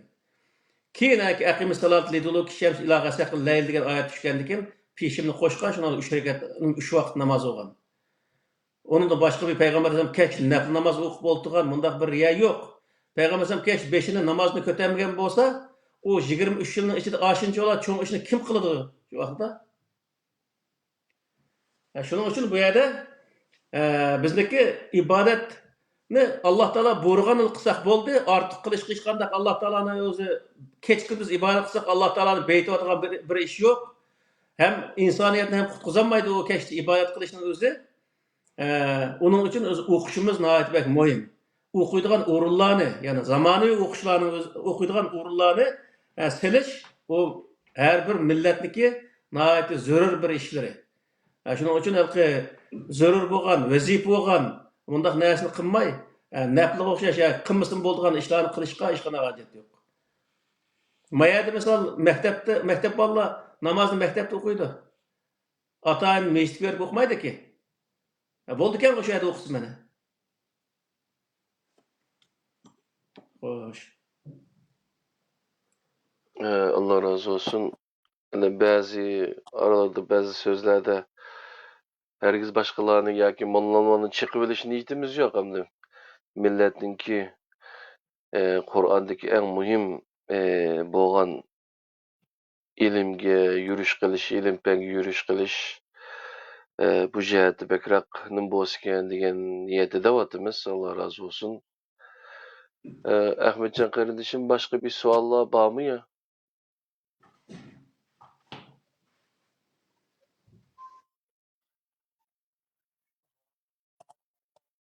Bir narsa oldu. Mescitlarninki Peygamber Aleyhisselam'ın davridagi roli bilan bugungi zamondagi rolning orasida nurg'un farqlar borligini biraz izlangan insonlar tushunadi. Bo'lsa, shunga bir ochiqlik berib bersak, Peygamber Aleyhisselam'ın zamonidagi masjidning roli nima edi? Masalan, Peygamber Aleyhisselam qurgan va joriy qildigan shu masjiddagi nima roli nima bo'lgan jamiyatga nisbatan? Peygamber Aleyhisselam'ın Mescid-i Nebevi deb qaraydi onun hozirgi vaqtida. Yani Peygamber Aleyhisselam'ın zamanı sağlığı için keyingi zamanlarda Mescid-i Nebevi deb atılgan ki, bu Peygamber Aleyhisselam mening mescidim degan bir yeri yok. Bu hozirgi zamandagi hukumat uyiga o'xshash ishlatgan. Bütün siyaset aşağıdan mangan, bütün öz cemiyet tüzümlerini tüzüş aşağıdan mangan, bütün kanunu icra qilish aşağıdan mangan. Hozirgi parlamentga o'xshash mesela bir davlatniki.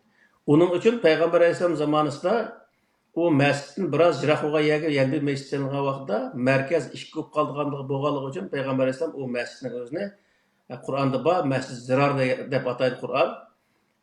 İnsanlar yana ve insanların birlik, beraberlikке zarar berdigan bir mescid bo'lganligi uchun onun o'zini yo'q qilib o'tgan. Yana o'zi biz bütün peygamberlarni Qur'onda zikr qilingan 25 peygamberning hammasini biz tarixni o'qigan vaqtimizda hech birisi ikki tal yerga mescid solgan bir payg'ambar yo'q. Ikki tal yerga mescid solgan payg'ambar yo'q. Buni bilib qo'ysak bo'ldi. Musa alayhissalom Misrda bir tal mescid solgan. Nimeti o mescid desa, u Bani İsrail avlodlarining o'zini boshqarish uchun ularniki ishini qanday hal qilish, ularni qanday bir o'nlik zulmni qutqizish uchun muzokara maslahat qiladigan bir o'rin. Masjid deganning o'zi itoat markazi degan gap. Masjid sajda deganda itoat qilish degan gap. masjid ism makon o'zi itoat qilish markazi degan gap. Ya'ni hozirgi parlamentniki o'rni degan gapda. Masalan, Davud alayhissalom, Sulaymon alayhissalomdan misol olsak, u davlat qurgan odamlar. Hali cho'ng davlat qurgan. Hozirgi Iroqdek ya'ni bir davlat, ya'ni Iroqdek holatdagi bir davlatni qurgan. Shu Iroqdek yerga faqatla shu bir tal Sulaymon ma'badi deydi, Sulaymon ibodatxonasi degan gap oshini sog'an. Nima qilgan vaqtda butun davlatning o'zini shu yerdan boshqargan. Yani şu zamandan 5 burcaylık binası kimde? Shu zamonniki, shu hozirgi Amerikadagi Aqoy deymiz-ku. Shundaq bir o'rin bo'lganda, Aksaray'daki. Aqsaroyga o'xshash. Endi hozircha desa, u Aqsaroyni har bir davlatda minglagan, 10 minglagan, hatto 100 minglagan yer sevagandan keyin, davlatning ichida butun millatning o'zi paramparcha bo'lib ketdik. Masalan, o'tgan davrda 84 ming dona meshit bor ekan. Ma nimada? 124 ming deb ko'rdim men qaysi kuni xabarda. Turkiyadami? 124 ming masjid var dedi. Unda hostaqim aylanib ketdi. 124 ming dona meshit bor degan gapning o'zi u yerda millatni nayt yaxshilayotdi, u meshit yıqıvosh degan emas. Qur'oni Karimniki shu tushuntirishga asosan meshitlik ko'p bo'lishi hech bir zaman insonlarni yaxshi qilmaydi. Bu yerda pishni fasodni teriydi. O her bir molla halkı birinci shu meshitga imom bo'lgan vaqtda xolis niyat bilan imom bo'lgandek qiladi. Keyin asta nafsi yo'g'naydi, shuni o'lib nafsiga berilib, hammasi o'ziniki oldiga cho'g'tatib, uniki jamoatni aynitishni ko'yib kirdi. Jamoat aynigan sari u manfaat ko'paydigan gap. U jamoatni butun mollalar o'zining manfaat manbasi qilib oladi. Bizniki mollami shundaq. Mesela qarixona açqan, shu Qur'on kursi açqanning hammasi, maktab açqanning hammasi o'ziniki manfaatni asos qilib açqan yerlar. O Allah Xudoga xolis niyat açqan bir inson yo'q edi. Desmi bo'lib qoladi ekan. Ashuni desmi qilib turib, vatan millatning nomi bilan Sharq Turkistonlik bolalarni o'qitib degan nom bilan Sharq Turkiston xalqining, Sharq Turkistonning vatanining nomini ishlatib turib kirim qiladi ekan. Chiqim qo'ygan chog'da shu o'zining chember kishidan ufurtadi ekan. Shuning bilan kontrol qildi ekan. Nimish bunday qilsa hatto aymen Peygamber Aleyhisselam o'zini yaqindan boshladi ekan deb deydi ekan. Xayr, bu masala oydin bo'ldi. Bugungi temada nayta bizlarga kallamiz singib ketganda haliqi Abba Xo'ja Mazir deymiz. Keyingi kunlar vatandami bo'lgandayna ulug' yerlarni deb e'tiqod qiladigan, ibodat qiladigan, shirk yotadigan nurg'un ishlarga sabab bo'ladigan narsada asli shu makonni ulug'lash xato iddiasidan kelib chiqqanligi hozir o'rgangan bo'ldik uni hozir. Allohning zaminning hamma yerda o'xshash ekanligini o'rgandik. Alloh rozi bo'lsin. Her bir millet için öz vatani onun için qadrlik. Onun için bu yerda bayatma o kardeşimiz degandek bir insan Mekke Medine'de ölse onda Yamanbek feyzi bir ölümde ölüp ketkenlik, ulug' bir ölümde ölüp ketkenlik olmaydı. Öz vatanının qadr qimmatini bilip, öz vatan için kurash qilib ölgen insan bu qadrlik ölgen bo'ldi. Onu evlatdan evlatga yad etdi misal. Mekke Medine'de yaşayan dostlarınki ayna biz sizler bilan faxr so'zlab deb qo'ydigan gapidan birisida Allah yaxshi ko'rgan odam ishat qiladi, bo'lmas ketadi degan bir gap bo'ldi.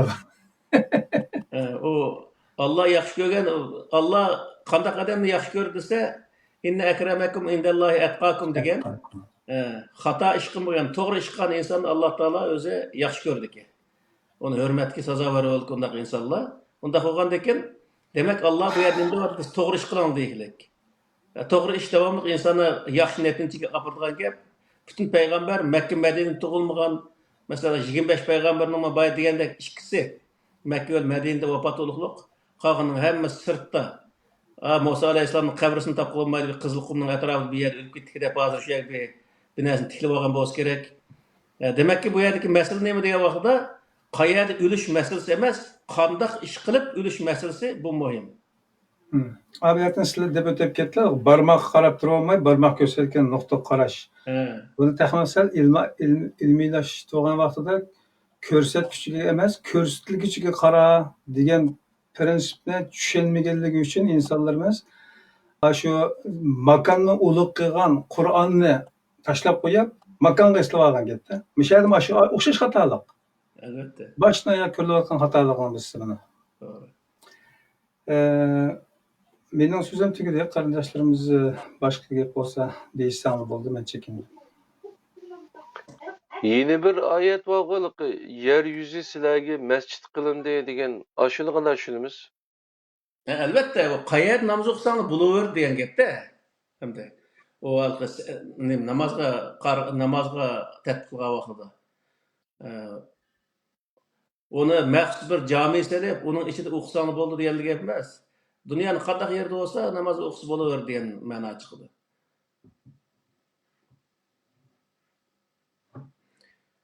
Şu kelar qatamda Xudoyim bo'lsa, bu Qur'on bir millatga xosmi deb to'xtalamiz. Buni e'lon qilib qo'yaylik hozir. O vaqtda millat to'g'ri nurg'un narsalar chiqadi. Ya'ni bu to'g'ri to'xtaladigan boshqa o'z diniy olimlar bo'lsa to'xtalib turilaversin. Bizning oldimiz to'xtalsa yaxshi. Buni deb qo'yaylik. Bo'ladi. Anda olsa bugungi 2 saatga yetishib qolaydi demaymi? Bugun ait yaxshi makon bir zaman cho'qim bir makondalam yashg'il bo'ladigan boshqa makonda yashg'il bo'lmaydigan bir din emaski bu dinninki. Masalan, nimalarda xristianlarda yoki boshqa dinlarda yoki buddistlarda cho'qim tog'ning tepasiga bir yerga ibodat qilgan yasib olib, oshining ichida ibodat qilmaganda sirtda jamiyatda xalqlar aralashib yashaydigan yashg'il olmaydigan mana bir din emas bu. Hatta bizdeki Yusuf Hasajib'ninki Kutatku Bölük degan dastanını okusuma qadrli qarindoshlarimiz 4 tane personaj var şeyde. Şeyde var şu bir rahip bağlamdı. Taqqa chiqib oladigan, onu xalq bilan kelib birga yashab, o'zining ilmini ishlatib, xalqqa foydali ishlarni qilgan, yenimda to'g'anda taklif qiladigan. Ajinga o'xshash ata-bobolarimiz yaxshi tushunib ekan bu dinni. Hamda keyin kelgan chog'da bu Budizmning ta'siridanmi yoki bo'lmasa sufizmning ta'siridanmi zodi bir makon ta'sis qilib shahar yashamasak yashg'ul olmaydigan yoki bir bo'longa kirib olsak undan keyin huzur topadigan boshqa bir yerda yashamaydigan bunda holatga kelib qolibmiz. Bu bizdagi makon tushunchasining Qur'oniy bo'lmaganligini tushuntirib turdi. Bu to'g'riliq bugun bizga yaxshi tushunchalarni Qur'ondan nazar tariqasida yaxshi tushuntirib berdilar. Alloh razı olsun sizdan. Fidoyi qarindishimizdan Alloh razı olsun. Bugungi Qur'on ma'lum bir makonga xosmi degan savolning javobini xos emas ekanligini tushunib yetdik. Alloh razı olsun. Rahmat. Keyingi sonda 67. sonda Qur'on ma'lum bir millatga xosmi degan temada ila ders muzokara qilamiz. Qadrli qarindoshlar, Allohning o'ziga omonat, rahmat. Savollar bo'lsa, yozib qo'ysanglar bo'ladi. Javob berishga tirishamiz.